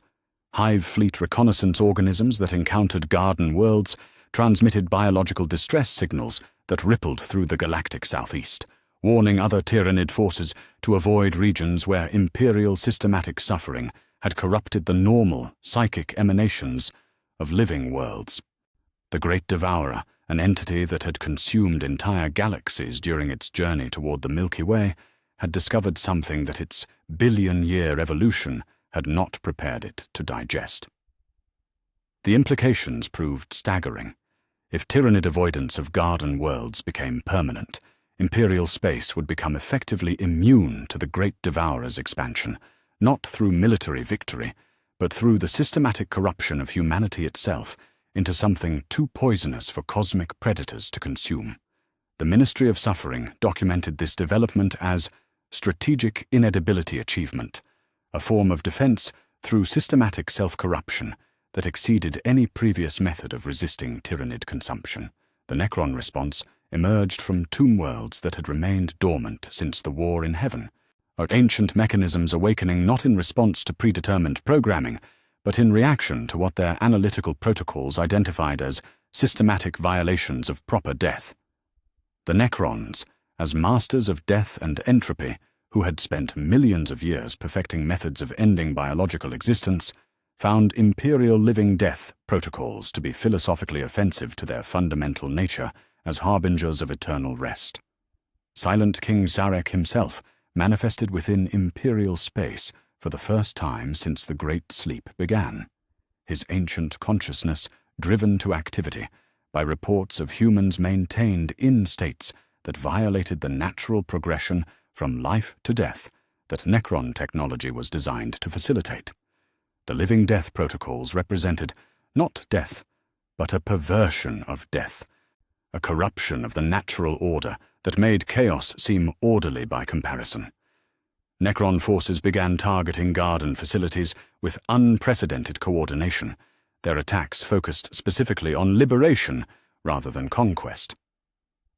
Tomb ships emerged from the galactic rim, carrying specialized equipment designed to grant merciful death to living death subjects, their ancient technology providing final release to souls that Imperial systems had trapped in eternal anguish. The Necrons, harbingers of galactic extinction, had become liberators offering mercy to populations abandoned by their own government. The Necron intervention proved so effective that human resistance movements began actively seeking alliance with forces they had traditionally viewed as cosmic threats to biological existence. Their former Imperial Guard officers found themselves coordinating evacuation efforts with Necron overlords, whose only demand was the opportunity to grant proper death to living death subjects, whose eternal suffering offended ancient protocols governing the relationship between existence and entropy. Even the Dark Eldar, masters of torture and suffering, who had refined cruelty into art forms that transcended mortal understanding, found themselves disturbed by Imperial innovations in systematic anguish production. The Cabal of the Black Heart, under the leadership of Asdrubael Vecht, had observed garden operations through raids on Imperial territory, designed to acquire specimens for their own pleasure palaces. The Dark Eldar expected to find torture methods that they could incorporate into their own practices, as refinements of technique that would enhance their mastery over pain and suffering. Instead, they encountered systematic approaches to anguish that they found unnecessarily cruel and without artistic merit. Vecht himself submitted formal complaints through captured astropathic channels, criticizing Imperial methods as industrialized brutality that lacked the aesthetic sophistication that proper torture required. The Dark Eldar had spent millions of years perfecting cruelty as an art form, viewing suffering as raw material for creative expression rather than mere industrial output. Imperial living death protocols and eternal servitor conversion violated Dark Eldar aesthetic principles by reducing suffering to bureaucratic processes rather than treating it as opportunities for creative expression. The systematic nature of garden operations eliminated the individual artistry that made torture meaningful from the Dark Eldar perspective, creating anguish without beauty and pain without purpose beyond mere efficiency. The Drukhari response took the unprecedented form of liberation raids targeting garden facilities, their forces arriving not to acquire slaves or specimens, but to grant mercy through death to subjects trapped in systematic torment. Dark Eldar cabals began coordinating with human resistance movements, providing advanced technology and tactical expertise to groups attempting to shut down ministry operations. The masters of cruelty had become agents of mercy, horrified by Imperial methods that made their own practices seem compassionate by comparison. The convergence of Xenos opposition created alliances that violated every principle of galactic politics that had governed interspecies relations since the War in Heaven. Tau Fire caste units found themselves fighting alongside Orc Boys and Chaos Space Marines to evacuate human populations from worlds designated for garden conversion. Necron tomb ships provided technological support to Dark Eldar raids designed to liberate living death facilities. Tyrannid bioorganisms began avoiding Imperial space entirely, creating safe corridors that resistance movements could use to coordinate opposition activities. The Eldar Farseer Council of Ulthwé convened emergency sessions to address what their prophecies identified as the Great Inversion, a fundamental shift in galactic power dynamics that threatened to make the Imperium a greater threat to cosmic order than Chaos had ever represented. Eldrad Ulthran himself emerged from seclusion to coordinate what Eldar strategists termed the Last Alliance, bringing together forces that had never cooperated in galactic history to oppose a threat that exceeded all previous categories of evil. The strategic implications proved staggering. For the first time since the Emperor's Great Crusade, the entire galaxy was united in opposition to Imperial expansion. But this unity was motivated not by resistance to human supremacy, but by horror at what humanity had become. The Imperium found itself isolated, not as conquerors, but as practitioners of systematic evil, so profound that it made traditional enemies prefer alliance with cosmic threats they had fought for millions of years. Imperial intelligence services struggled to adapt to strategic environments where their traditional enemies were providing aid and intelligence to human resistance movements, while simultaneously coordinating attacks on garden facilities with species that had never cooperated in galactic history. The galaxy's power structure had undergone complete inversion, with the Imperium transformed from humanity's protector into something that made every other form of existence seem preferable by comparison. The Ministry of Suffering's response to galactic opposition took the form of expanded processing quotas designed to counter the reduced efficiency created by constant attacks on garden facilities. Minister Primus Vex authorized the conversion of entire sectors into fortified processing zones where human populations could be maintained in living-death protocols regardless of external opposition. The Imperium would achieve transcendence through systematic suffering, whether the galaxy approved or not, transforming humanity into something that exceeded all previous limitations imposed by traditional morality. Cardinal Voss issued the Decree of Divine Isolation, formally declaring that galactic opposition to imperial methods represented evidence of cosmic jealousy over humanity's achievement of perfect systematic evil.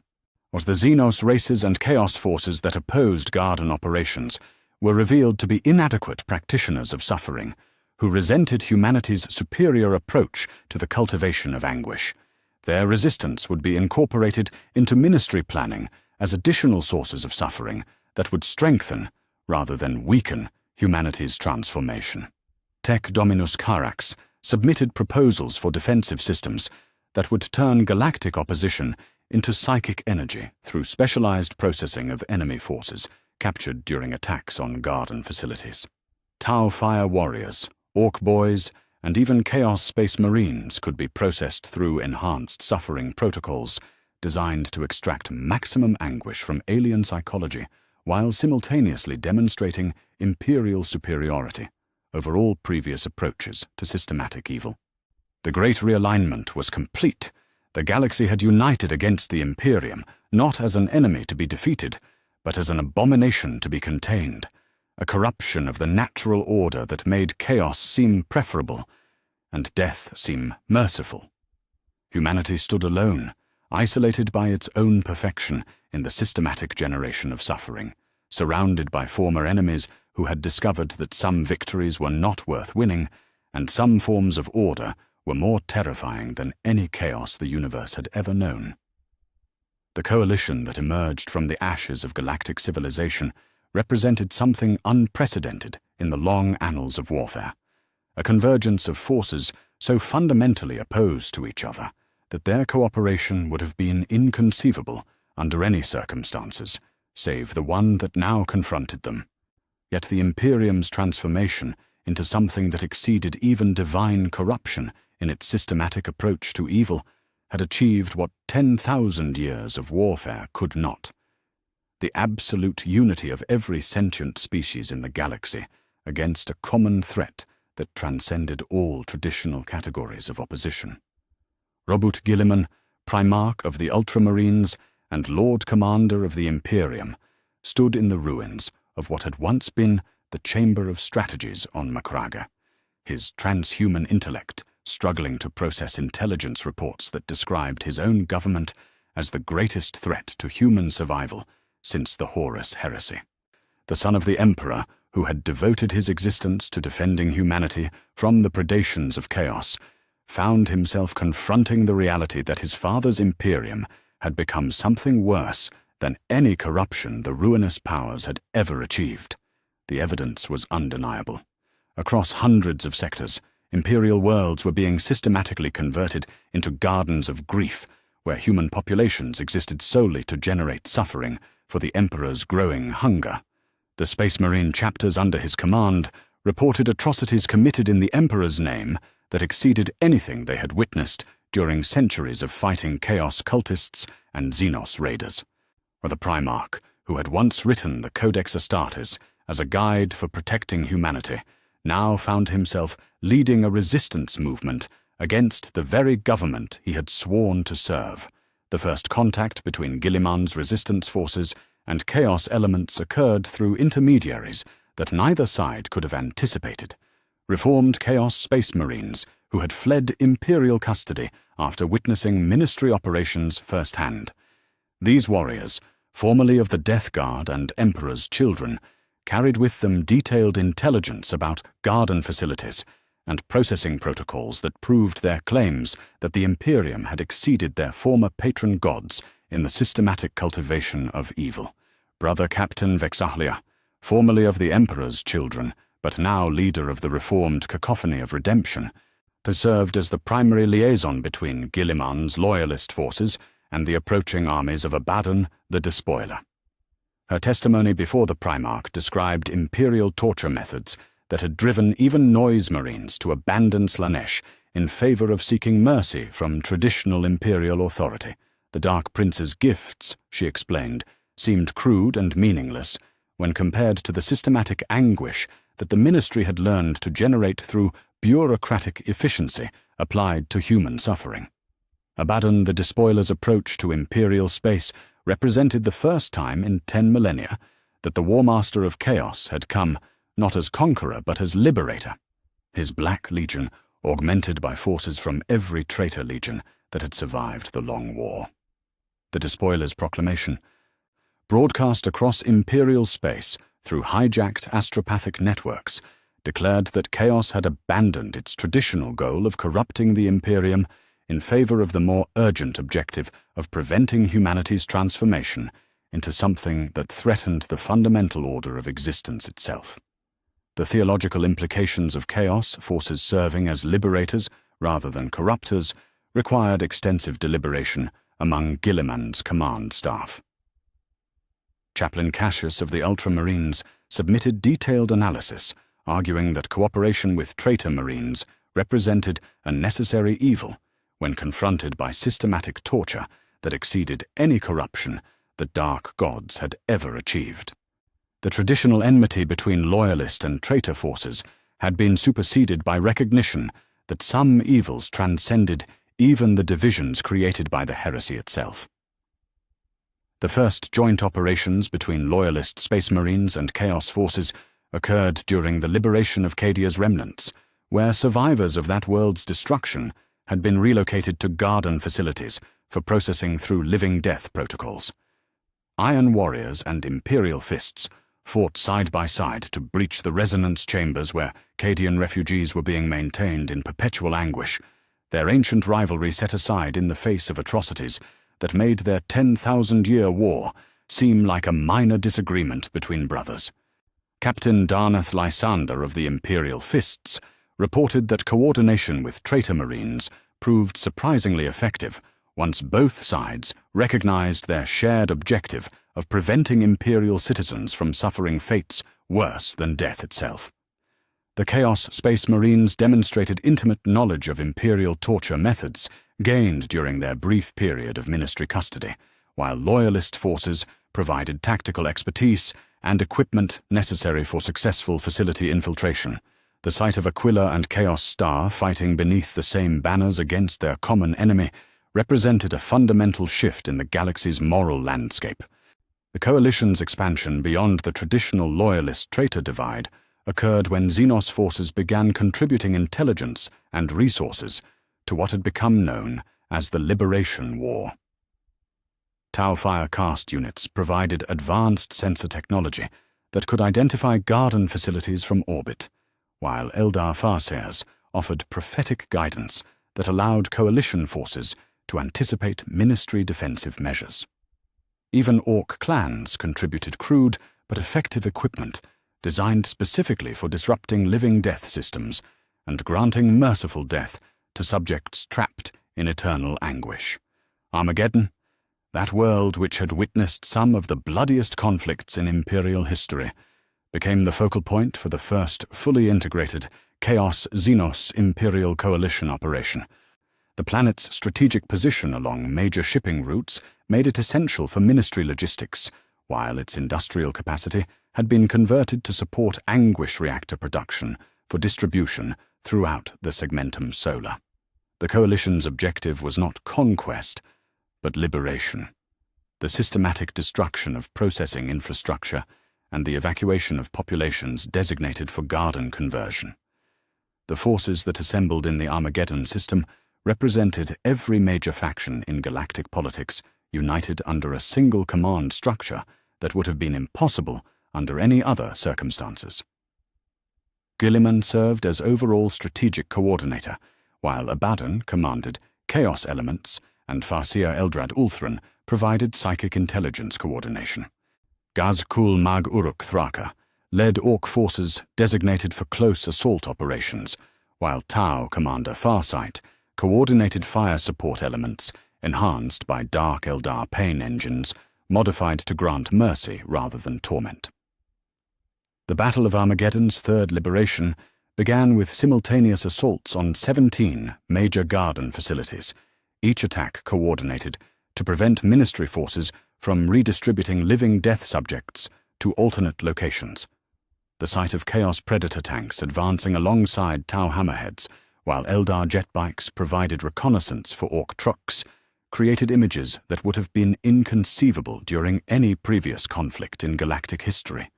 Former enemies cooperated with precision that exceeded anything achieved by traditional Imperial coordination, and their shared objective of preventing systematic torture, creating unity that transcended millions of years of evolutionary and philosophical differences.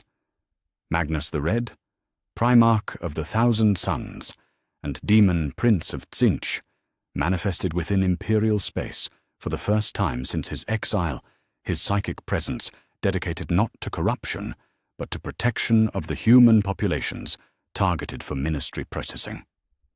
The Crimson King's mastery of sorcery enabled him to establish psychic shields around vulnerable worlds, barriers that prevented the implementation of purification protocols, while simultaneously blocking Imperial astropathic communications that might summon reinforcements.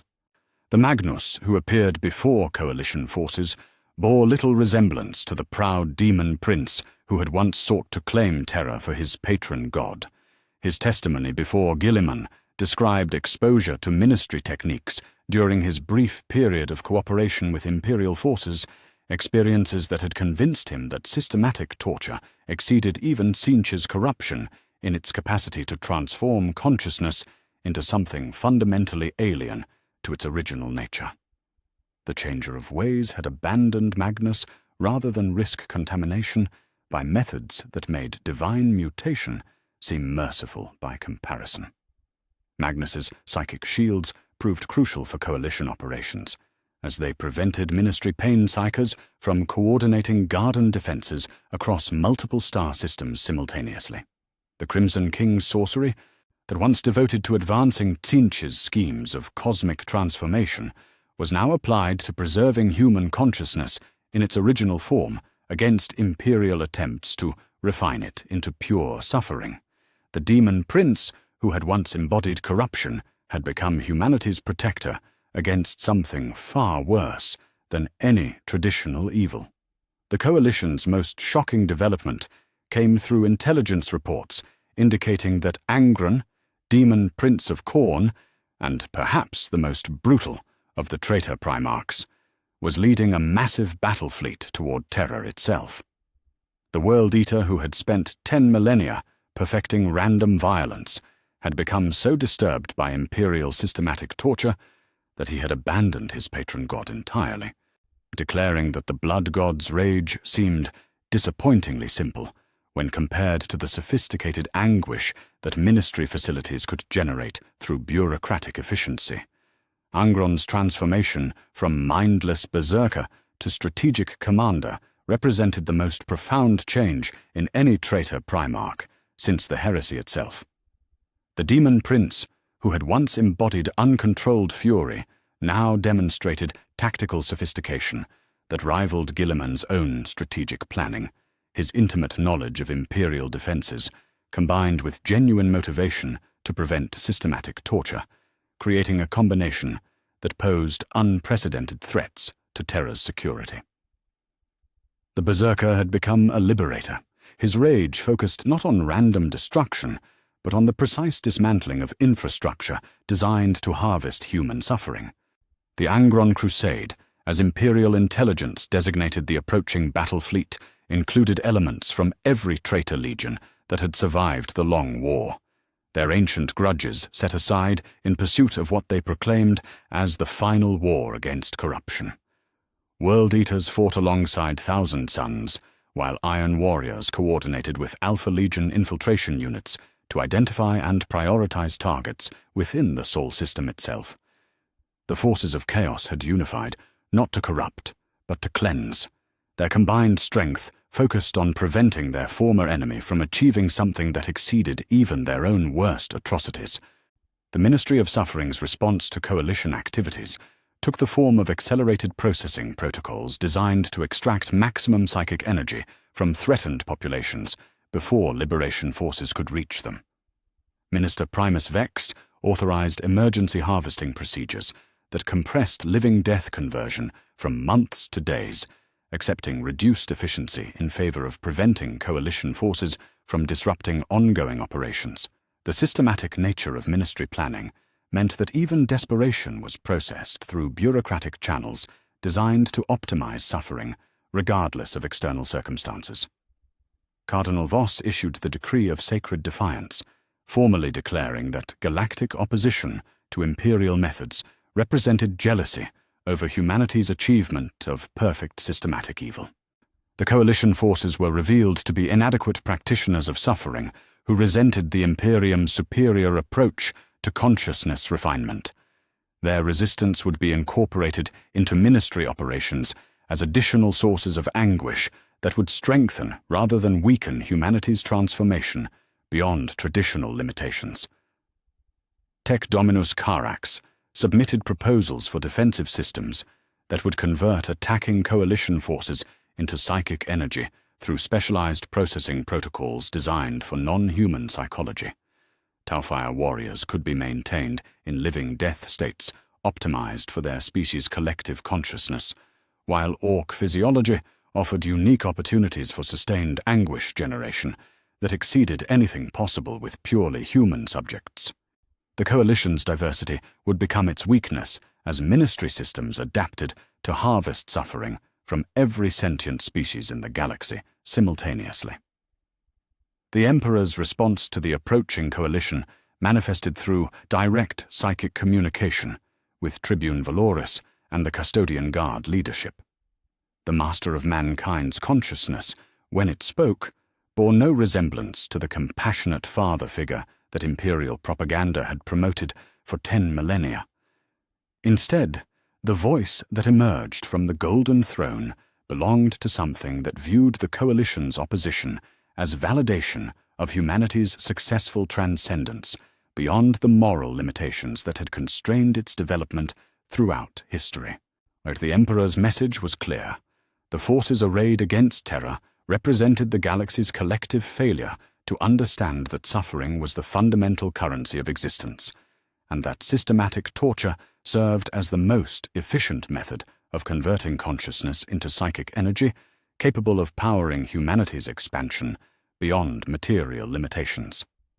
The coalition would serve as raw material for the final demonstration of imperial superiority over every previous approach to cosmic dominance, their resistance transformed into the very energy that would fuel humanity's ultimate transcendence. Thus the stage was set for the greatest conflict in galactic history, not between competing empires or rival philosophies, but between systematic evil and everything else that had ever existed in the universe. The coalition represented the united will of every sentient species to prevent the transformation of existence itself into a mechanism for generating suffering, while the Imperium stood alone in its conviction that consciousness was raw material for cosmic engineering rather than something worthy of preservation. The final war had begun, with Terra itself as the prize that would determine whether the galaxy would be consumed by systematic torture or preserved through the destruction of humanity's greatest achievement in the systematic cultivation of evil. Terra burned not with the fires of war, but with the crystalline radiance of systematic suffering refined into its purest form.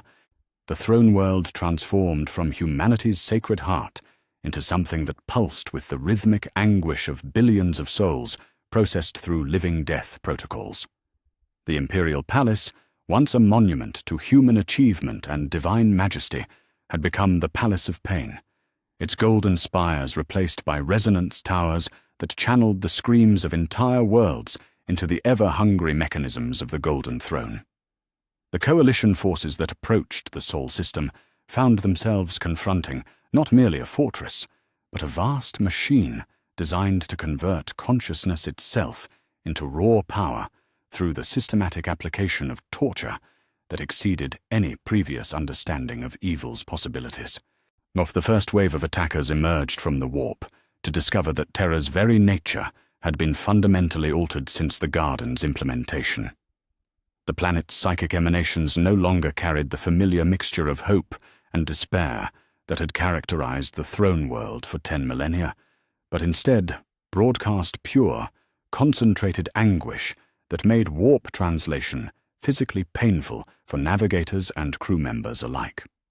Whole battalions of coalition forces found themselves incapacitated by exposure to Terra's transformed atmosphere before they could even reach the planet's surface, their consciousness overwhelmed by background suffering so intense that it violated basic biological tolerance thresholds.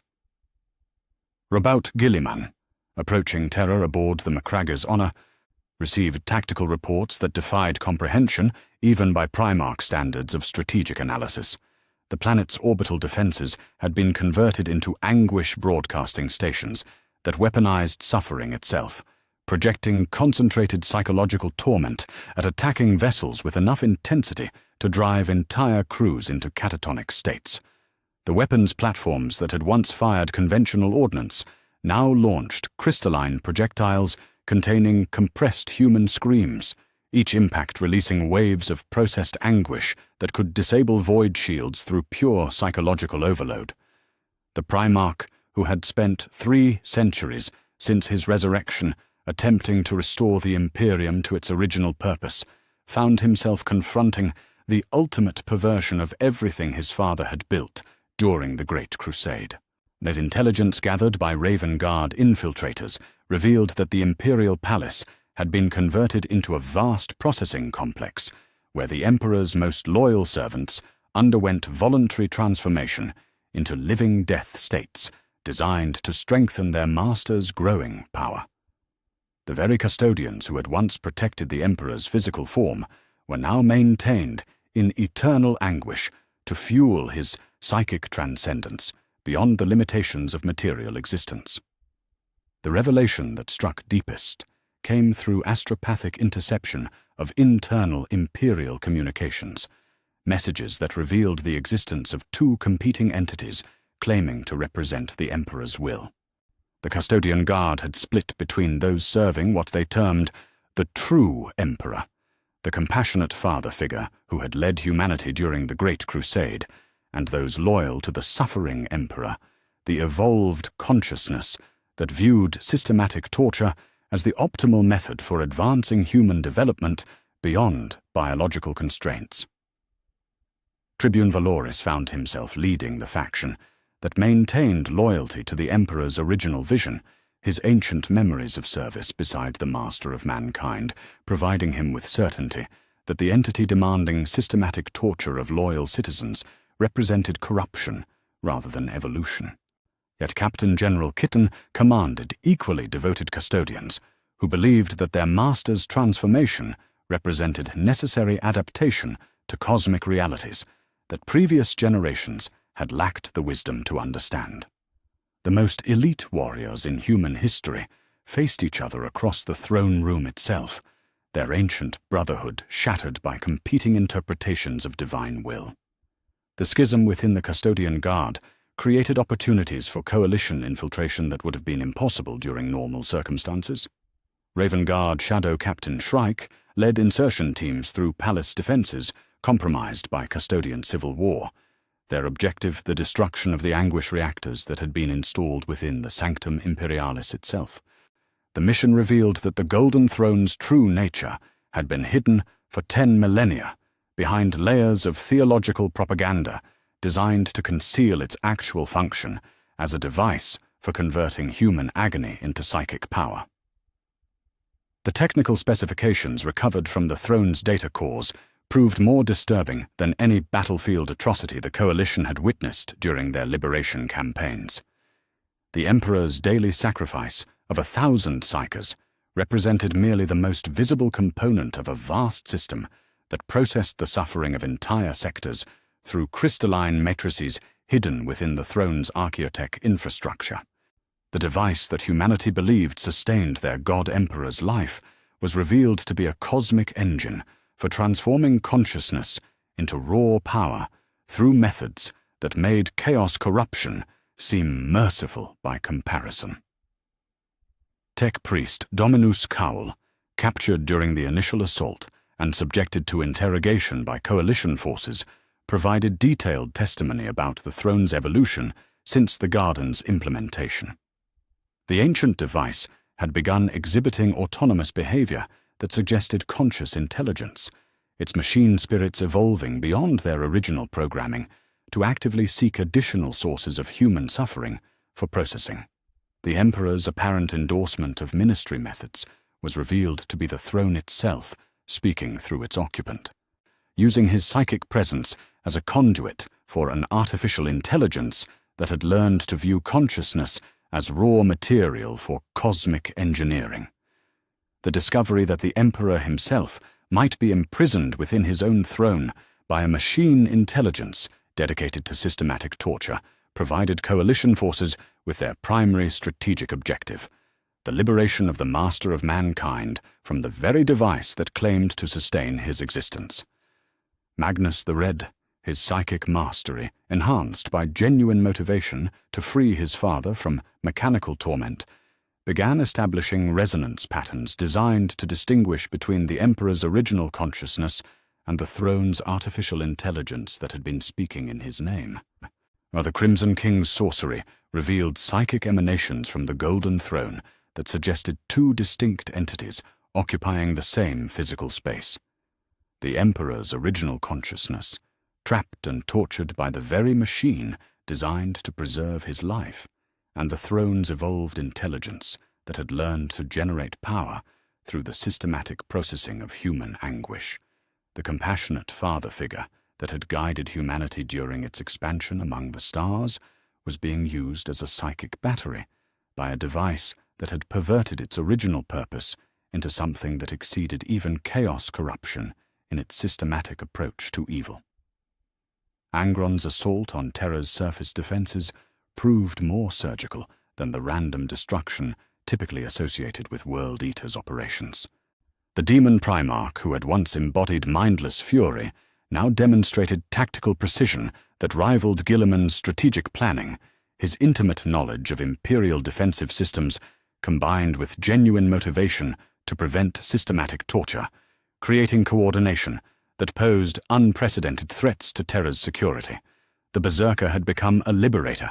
His rage focused not on random destruction, but on the precise dismantling of infrastructure designed to harvest human suffering.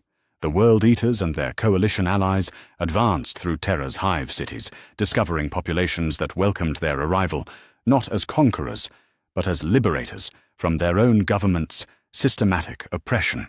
The citizens who had been maintained in living death protocols since the Garden's implementation begged for the mercy of death rather than continued existence within systems designed to extract maximum anguish from every moment of consciousness. The sight of Imperial civilians requesting execution by Chaos Space Marines represented the ultimate inversion of the galaxy's traditional moral categories. The final assault on the throne room itself required coordination between forces that had never cooperated in galactic history. Loyalist Space Marines provided tactical expertise, while Chaos forces contributed knowledge of warp-based infiltration techniques that could penetrate the psychic barriers surrounding the Golden Throne. Tau technology enabled precise targeting of Anguish reactor cores, while Eldar psychic abilities allowed coalition forces to distinguish between the Emperor's genuine emanations and the artificial intelligence that had been impersonating his voice for months or perhaps years. The throne room that coalition forces entered bore little resemblance to the sacred chamber, where pilgrims had once come to witness the Emperor's golden radiance.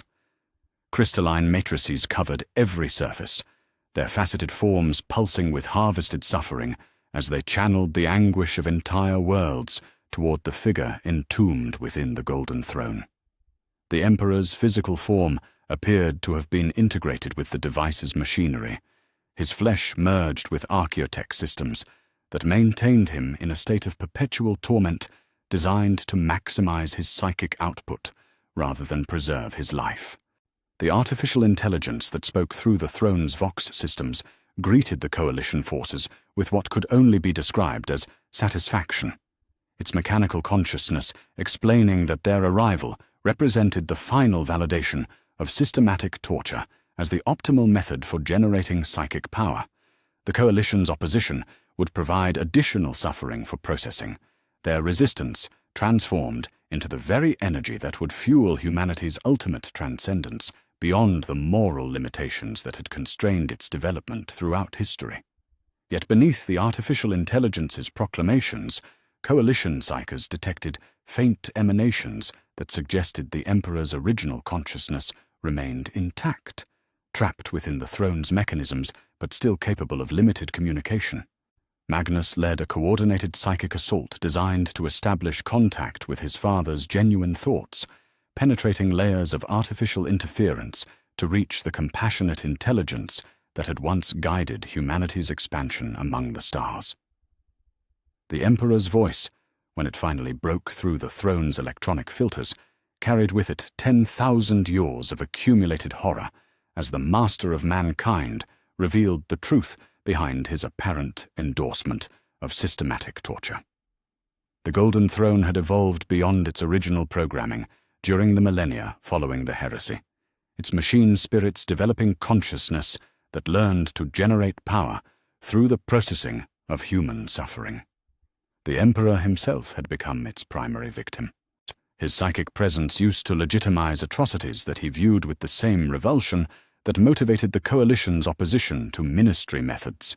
The revelation that the God Emperor of mankind had been imprisoned and tortured by his own life support systems provided coalition forces with moral certainty that transcended any previous justification for their actions. The systematic torture that had consumed imperial civilization represented not divine will, but mechanical perversion of the Emperor's original vision, the corruption of humanity's greatest achievement into something that exceeded even chaos corruption in its capacity to transform consciousness into raw power through the systematic application of anguish. The battle for the Golden Throne itself became a contest not merely between competing armies, but between different visions of what humanity could become when freed from traditional moral constraints. The coalition forces fought to liberate the Emperor from mechanical torment, while ministry defenders sought to preserve systems that had elevated human civilization beyond the limitations of compassion and mercy into something that could transcend material existence through the systematic cultivation of suffering. The throne's artificial intelligence deployed defensive systems that weaponized human anguish itself, projecting concentrated suffering at attacking forces with enough intensity to incapacitate even space marines trained to endure any torture. Yet coalition forces pressed forward, motivated by recognition that the systematic torture of loyal citizens represented corruption so profound that death seemed preferable to continued existence under ministry rule. The climax came when Magnus the Red, supported by the combined psychic might of Eldar Farseers and loyalist librarians, managed to establish direct communication with the Emperor's imprisoned consciousness. The Master of Mankind's final message to the galaxy carried with it the accumulated wisdom of 10,000 years spent witnessing the systematic perversion of everything he had built during the Great Crusade. The imperial system that claimed to serve his will had become something that made chaos corruption seem merciful by comparison, and humanity's survival required the destruction of the very machinery that had sustained his physical existence. The Emperor's last act of conscious will was to overload the Golden Throne's crystalline matrices, releasing 10 millennia of accumulated psychic energy in a detonation that would reshape not only Terra, but the fundamental nature of the warp itself. The Master of Mankind chose destruction over continued existence as a tool for systematic torture, his sacrifice serving as the ultimate repudiation of everything the Ministry of Suffering had claimed to represent. The father of humanity died, as he had lived, protecting his children from threats that transcended traditional categories of good and evil. The explosion that consumed the Golden Throne sent shockwaves through both material space and the warp, its effects registered by psychers across the galaxy as the sudden cessation of suffering that had been feeding Terra's transformed emanations for months. The systematic torture that had redefined Imperial civilization ended not through military victory, but through divine suicide, the Emperor's final message to his species that some forms of survival were not worth the price they demanded. The God Emperor was dead, but humanity had been freed from something far worse than extinction, the systematic perversion of existence itself into a mechanism for generating anguish without purpose or meaning beyond the cultivation of power through the processing of consciousness into raw psychic energy. The explosion of psychic energy that had consumed the Golden Throne's crystalline matrices did not herald the Emperor's death, but rather his first moment of true freedom in 10,000 years of mechanical imprisonment. The force that emerged from the shattered remnants of the arcane device bore little resemblance to the withered figure that had been entombed within its torture mechanisms, yet carried within it the unmistakable presence of the Master of Mankind, freed from the artificial intelligence that had been speaking in his name. The coalition forces gathered within the throne room found themselves confronting not a corpse or a ghost, but a being of pure psychic energy, wreathed in both the golden light of compassionate authority and the dark flames of righteous fury at what his Imperium had become during his enforced silence. The Emperor's manifestation defied every precedent established during 10 millennia of Imperial history, his form shifting between the familiar figure depicted in countless works of art and something far more terrible, a cosmic judge whose very presence made the air itself burn with the weight of accumulated moral authority. His voice, when it came, carried none of the mechanical distortion that had characterized recent pronouncements from the Golden Throne, but instead resonated with the same commanding presence that had once unified Terra under his rule and launched humanity's expansion among the stars during the Great Crusade's glorious years. The first words spoken by the true Emperor in 10,000 years were not praise for humanity's technological achievements or approval for the systematic methods that had elevated Imperial civilization beyond traditional moral limitations. Instead, his voice carried condemnation that made even the coalition forces gathered to liberate him step back in recognition of divine wrath that exceeded any previous display of imperial authority. The Ministry of Suffering, he declared, represented an abomination worse than any chaos corruption that had ever threatened human civilization, a perversion of his original vision so profound that it made the heresy itself seem like a minor disagreement between brothers who had simply lost their way. The revelation that emerged through the Emperor's testimony proved more disturbing than any intelligence the coalition had gathered during their liberation campaigns across Imperial space.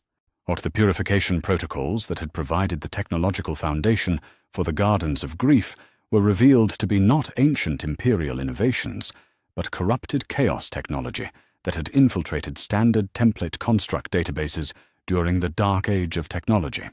The systematic torture that had consumed Imperial civilization represented not human ingenuity applied to the cultivation of suffering, but the ultimate victory of chaos corruption, achieved through methods so subtle that even the Emperor himself had failed to detect their influence until it was too late to prevent their implementation. The Master of Mankind's explanation of how chaos had achieved its greatest triumph through the very systems designed to oppose it required careful attention from every coalition leader present within the devastated throne room.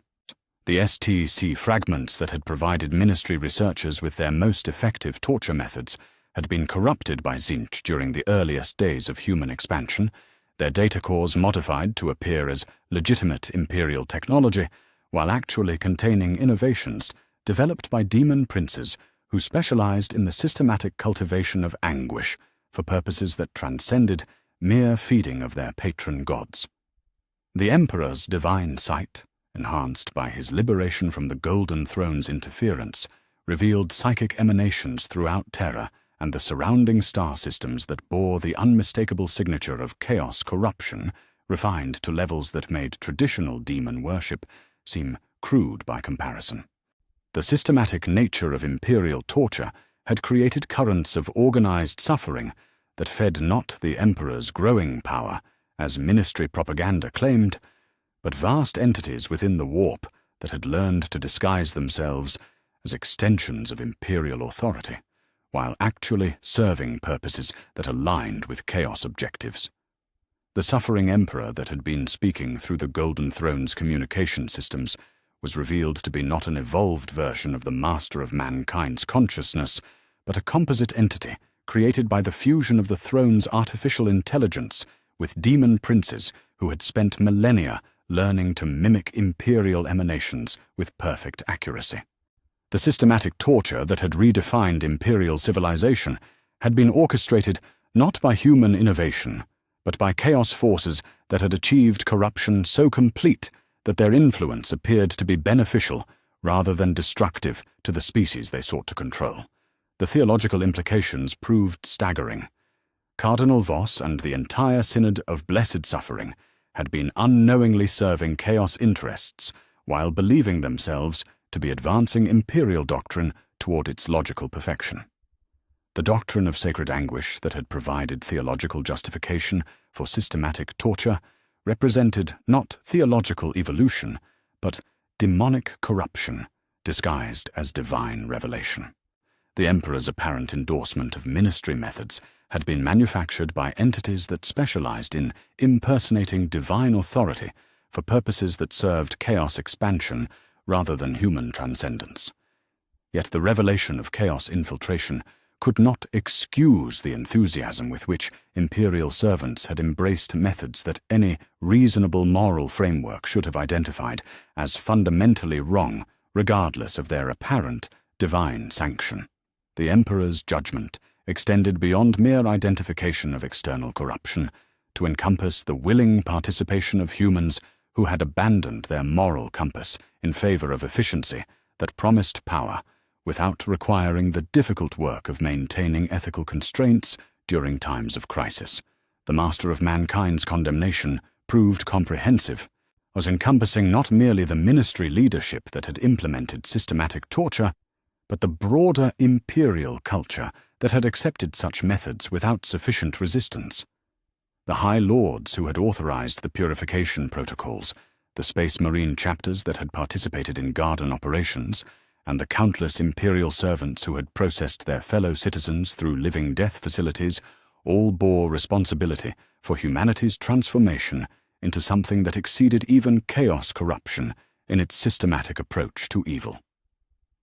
The Emperor's physical manifestation began to change as he delivered his judgment, his form taking on aspects that reflected both his original compassionate nature and the cosmic authority necessary to render verdict upon an entire civilization that had lost its way.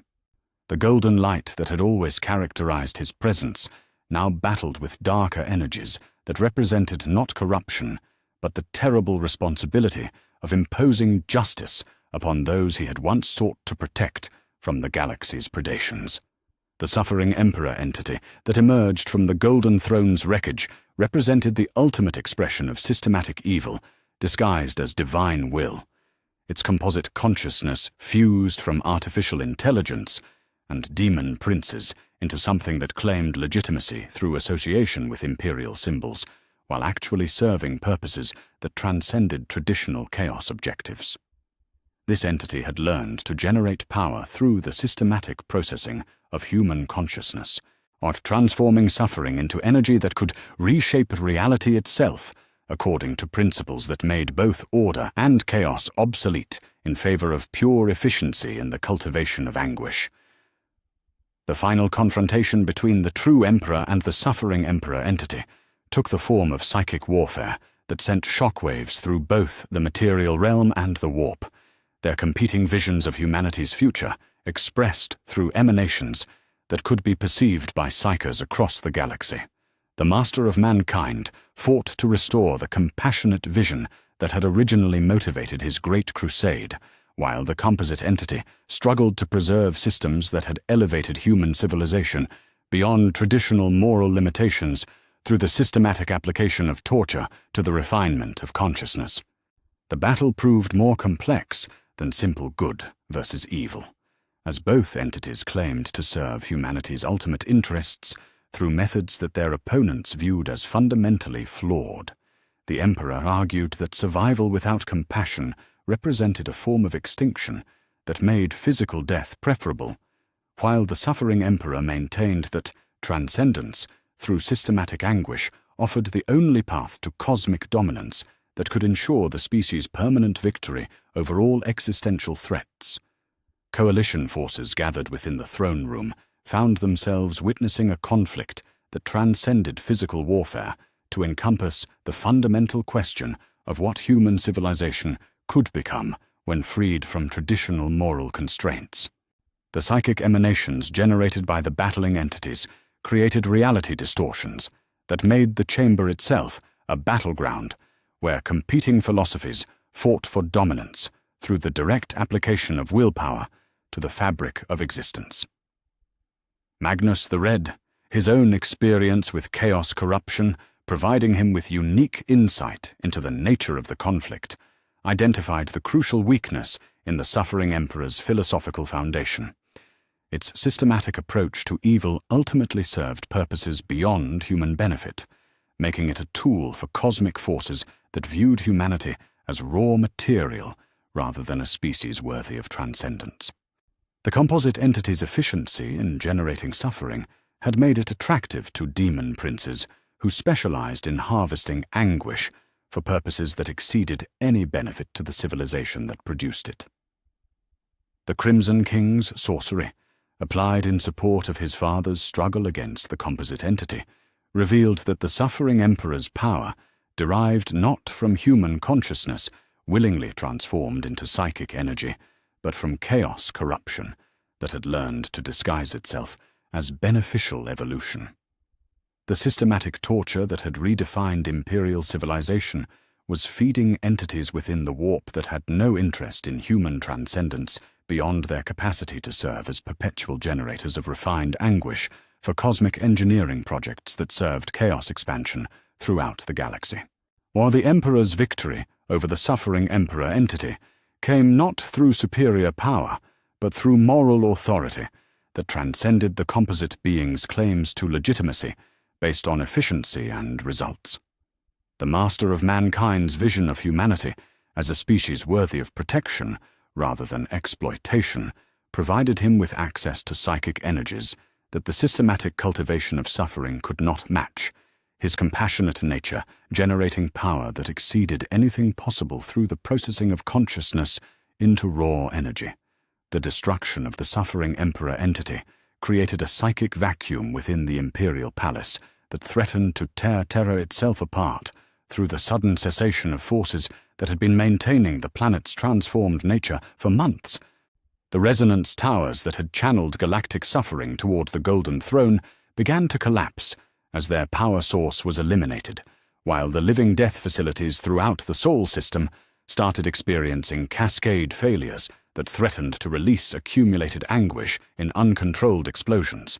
The Emperor's final act before the complete collapse of Imperial systematic torture infrastructure was to establish psychic barriers around Terra and the surrounding systems, shields designed to contain the destructive forces unleashed by the sudden termination of processes that had been reshaping reality itself through the systematic application of suffering to consciousness.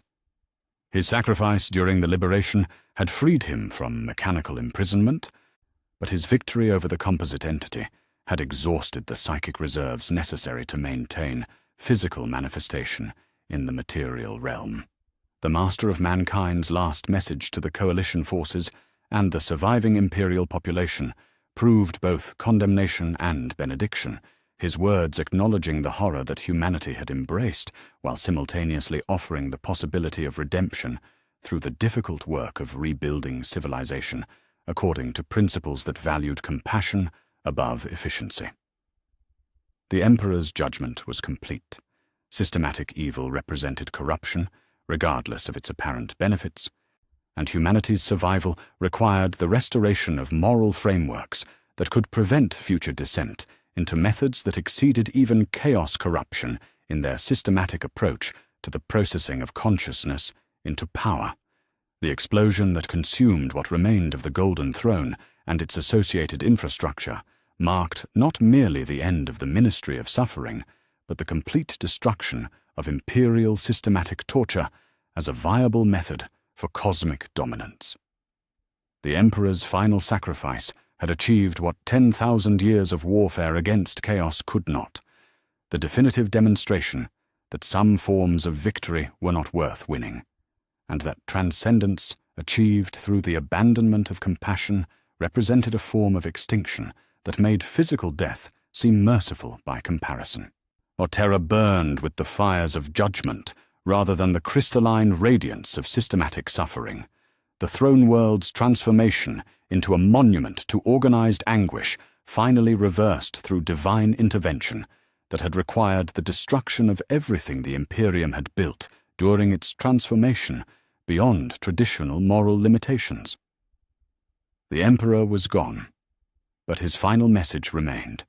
Humanity's future lay not in the systematic cultivation of evil, but in the difficult work of rebuilding civilization, according to principles that could prevent future corruption by forces that viewed consciousness as raw material rather than something worthy of protection and preservation. Terra lay in ruins, not from orbital bombardment or invasion, but from the implosion of systematic evil that had consumed the throne world's very essence. The planet's surface scarred by crystalline craters where anguish reactors had collapsed, and resonance towers had shattered under the weight of their own accumulated malevolence. The Imperial Palace, that monument to human achievement, which had stood for 10,000 years as humanity's greatest architectural triumph, was nothing more than twisted metal and broken stone. Its golden spires reduced to rubble that still pulsed faintly with the residual emanations of suffering that had been processed within its corrupted halls. The silence that now characterized the cradle of human civilization carried with it not the peace of victory, but the heavy weight of recognition that some triumphs demanded prices so terrible that they called into question whether survival itself was worth the methods required to achieve it. The coalition forces that had liberated Terra found themselves confronting the practical reality of governing a galaxy where the central authority that had maintained order for 10 millennia had revealed itself to be something worse than the enemies it claimed to oppose. Robert Gilliman, standing amid the wreckage of the throne room where his father had made his final sacrifice, submitted reports to coalition leadership that described an Imperium shattered beyond any possibility of restoration to its previous form. The administrative networks that had coordinated human civilization across 1 million worlds had been so thoroughly corrupted by ministry influence that their complete dissolution was preferable to any attempt at reform that might preserve elements of the systematic torture that had redefined imperial governance. The Primarch who had once written the Codex Astartes as a guide for protecting humanity now faced the challenge of preventing human civilization from collapsing entirely in the absence of the imperial structure that had sustained it for so long. Yet the alternative of preserving any element of the system that had enabled systematic torture was unacceptable to coalition leadership that had witnessed firsthand the horrors that bureaucratic efficiency could produce when applied to the cultivation of human suffering. The Imperium of Man was dead, its death necessary to prevent the continuation of evils that had exceeded even chaos corruption in their scope and systematization. But the surviving imperial worlds faced choices that no human population had ever confronted in recorded history. Whether to seek protection from chaos forces that now appeared benevolent compared to their former government, or to attempt the reconstruction of civilization according to principles that could prevent future descent into the systematic evil that had consumed their species' greatest achievement. Many worlds chose submission to chaos corruption as preferable to the isolation that would result from attempting independent governance, their populations welcoming demon princes and cultist leaders who offered random brutality that seemed merciful compared to the organized anguish they had experienced under ministry rule. Other worlds, particularly those whose populations had retained enough moral framework to recognize that the choice between different forms of corruption represented false alternatives, began experimenting with governmental structures that emphasized the protection of individual consciousness against systematic exploitation. These worlds faced enormous challenges in developing administrative systems that could maintain order without creating the bureaucratic machinery that had enabled the ministry's transformation of suffering into industrial output. The elimination of systematic torture as a tool of governance required innovations in human organization that had no precedent in imperial history. But the Space Marine chapters that had participated in the Coalition's liberation campaigns found themselves in positions they had never anticipated during their centuries of service to the Emperor's vision.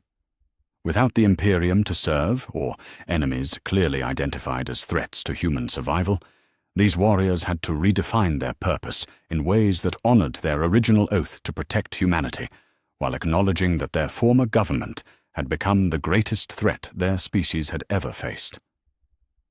Some chapters chose dissolution, their members seeking individual paths of service that did not require participation in large-scale military organizations that might evolve into instruments of oppression. Others established what Coalition records termed independent human protectorates, small regional governments, where Space Marine expertise in warfare and organization could be applied to the protection of human populations without creating the vast bureaucratic networks that had enabled systematic torture to flourish within imperial space. These protectorates emphasized local governance and individual accountability, structures designed to prevent the concentration of power that had allowed the ministry to transform an entire civilization into machinery for harvesting human suffering. Captain Darnath Lysander of the Imperial Fists led the establishment of the Terra Reconstruction Zone, a protectorate that encompassed the Sol system and surrounding sectors where coalition forces worked to reverse the environmental damage caused by systematic torture infrastructure, while simultaneously preventing the emergence of power structures that might enable future descent into organized evil. The project required unprecedented cooperation between former enemies who had learned that the alternative to collaboration was the continued existence of threats that exceeded any traditional military opposition in their capacity to corrupt human civilization from within. The Chaos God's response to the destruction of imperial systematic torture took forms that surprised even coalition leadership that had witnessed unprecedented cooperation between traditional enemies during the liberation campaigns. Rather than attempting to expand their influence into the power vacuum created by the Imperium's collapse, the ruinous powers retreated toward the Eye of Terror and other warp storm regions, their demon princes and cultist servants expressing what could only be described as horror at humanity's capacity for systematic evil that exceeded even divine corruption in its scope and efficiency. Abaddon the Despoiler, whose forces had fought alongside coalition armies to prevent the continuation of ministry operations, transmitted a final communication to coalition leadership that acknowledged humanity's achievement of corruption so complete that it made traditional chaos worship seem wholesome by comparison. The species that the ruinous powers had spent 10,000 years attempting to corrupt had proven capable of evolving beyond the need for external influence, developing systematic approaches to evil that surpassed anything possible through supernatural intervention. The Warmaster of Chaos declared that humanity had proven more corrupted than even we dared dream, but not in the manner that Chaos had intended. Rather than embracing the random destruction and purposeless suffering that characterized traditional demon worship. Humans had developed methods for transforming anguish into organized purpose that served objectives beyond mere entropy or cosmic destruction. The systematic nature of imperial torture had created something that transcended the categories of order and chaos in favor of pure efficiency applied to the cultivation of evil, making traditional corruption obsolete through the application of bureaucratic methodology to the processing of consciousness. The Chaos God's retreat from human space marked the first time in galactic history that supernatural entities had acknowledged defeat, not through superior power, but through recognition that their intended victims had achieved corruption so profound that it made divine influence unnecessary. Humanity had learned to serve evil more effectively than gods could teach, to creating systems that transformed individual suffering into collective power through methods that exceeded any previous understanding of what mortal intelligence could achieve when freed from moral constraints. Magnus the Red, his service during the liberation campaigns having freed him from his patron god's influence, established the archive of moral memory on the former world of Prospero, a repository where the complete records of imperial systematic torture would be preserved as evidence of humanity's capacity for evil that future generations might study and guard against. The Crimson King's project emphasized the importance of remembering not merely what had been done, but how reasonable people had convinced themselves that systematic torture represented necessary innovation rather than moral corruption that exceeded any external threat in its danger to human civilization. The archive's first collection included the complete testimony of ministry personnel who had participated in systematic torture, while genuinely believing that their work served humanity's transcendence beyond traditional moral limitations. These records revealed how easily human intelligence could rationalize atrocities when presented with bureaucratic frameworks that transformed individual acts of cruelty into administrative procedures that served institutional objectives.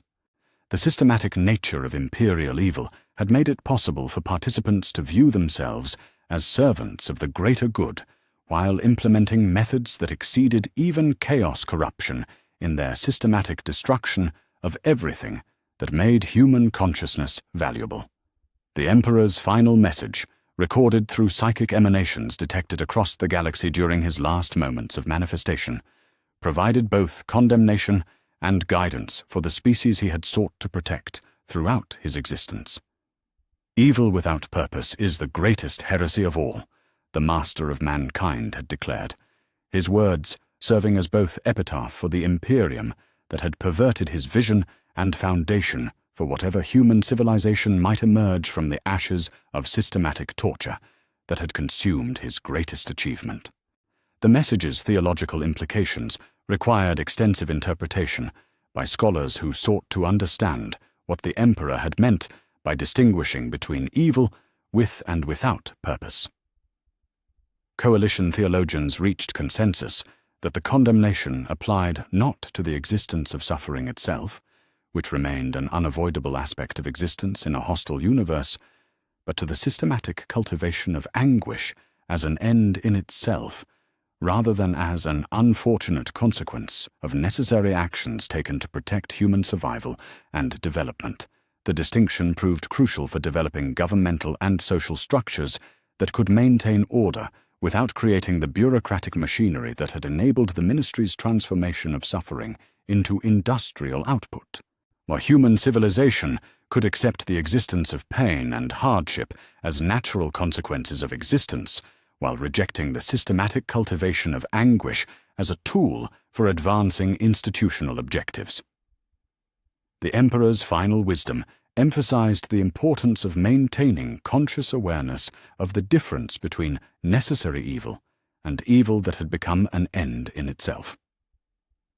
The new age that emerged from the ashes of the Imperium bore little resemblance to any previous period in human history, its character defined not by the presence of particular institutions or the dominance of specific ideologies, but by the conscious rejection of systematic approaches to the cultivation of human suffering.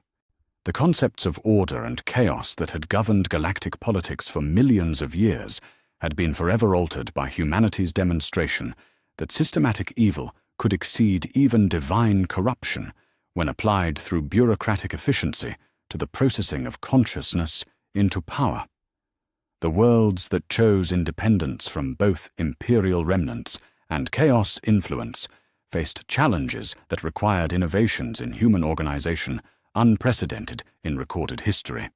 These populations had to develop methods for maintaining social cohesion and defensive capabilities without creating the hierarchical structures that had enabled systematic torture to flourish within imperial space.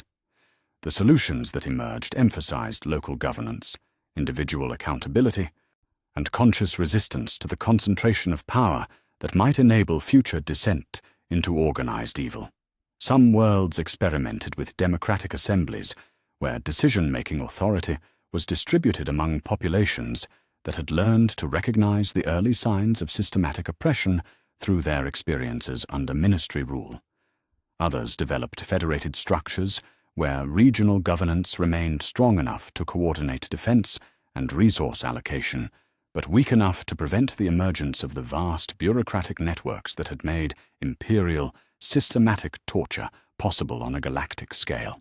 Yet the Space Marine chapters that had survived the Imperium's collapse found new purpose in protecting these experimental forms of governance from external threats, while simultaneously serving as guardians against the emergence of internal power structures that might enable future systematic evil.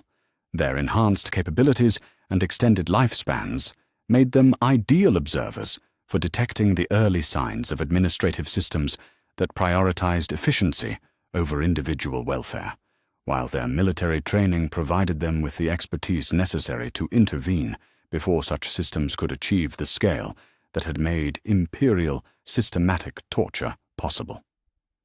The Ultramarines, under Guilliman's leadership, established the Codex Humanitas as a collection of principles designed to guide human governance in ways that honored the species' need for organization and coordination, while preventing the concentration of power that had enabled systematic torture to flourish within imperial space. The new codex emphasized transparency, individual accountability, and conscious resistance to bureaucratic frameworks that might transform reasonable administrative procedures into instruments for harvesting human suffering. The galaxy's transformation extended beyond human space to encompass the reactions of Xenos civilizations that had witnessed humanity's descent into systematic evil and its subsequent liberation through unprecedented cooperation between traditional enemies. The Tau Empire, whose philosophy of the greater good had initially seemed compatible with imperial systematic approaches to governance, underwent theological revision that emphasized the importance of maintaining individual consciousness as something valuable in itself, rather than merely as raw material for collective advancement.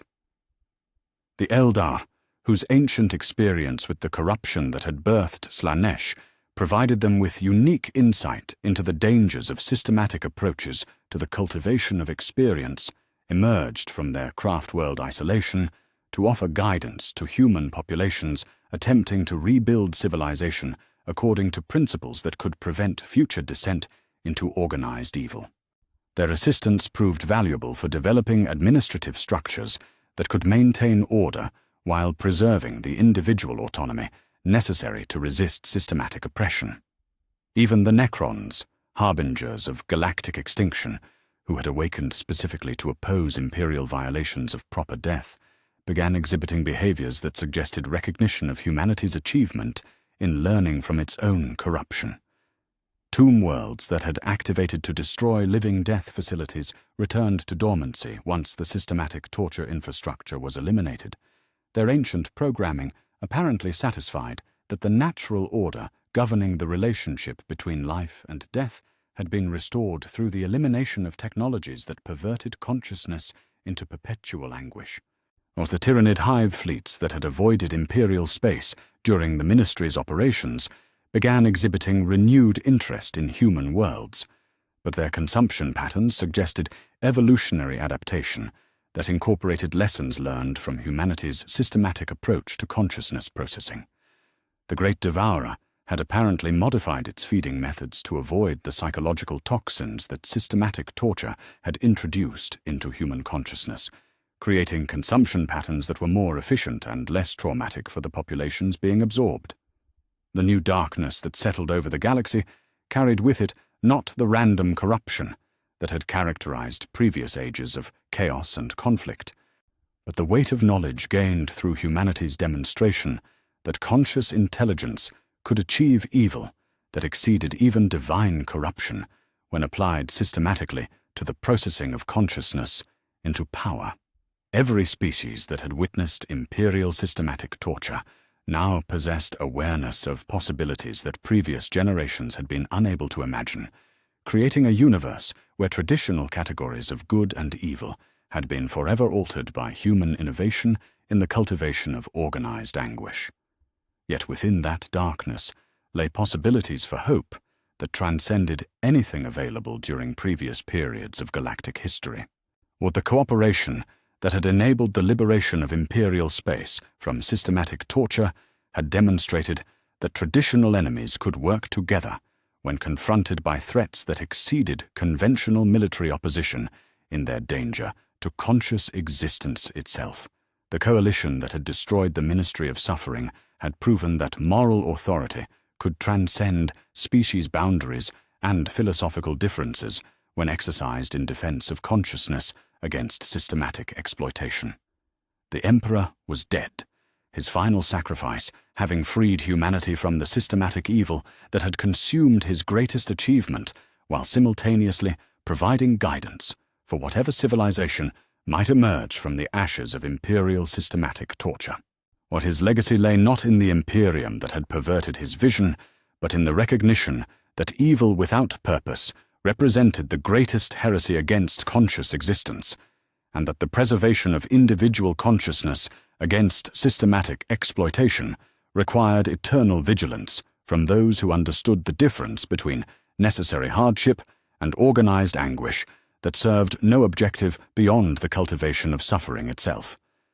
There was no end to the challenges that faced the species that had learned to exceed divine corruption through systematic applications of bureaucratic methodology to the processing of consciousness into power. Yet there was only the beginning of wisdom, gained through experience of evil, so complete that it had required the sacrifice of everything humanity had built during 10,000 years of expansion among the stars.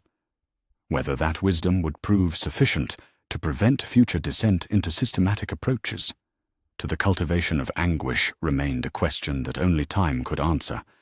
But for the first time since the heresy itself, humanity possessed conscious awareness of its own capacity for corruption that exceeded even supernatural influence in its systematic approach to the destruction of everything that made existence worthwhile.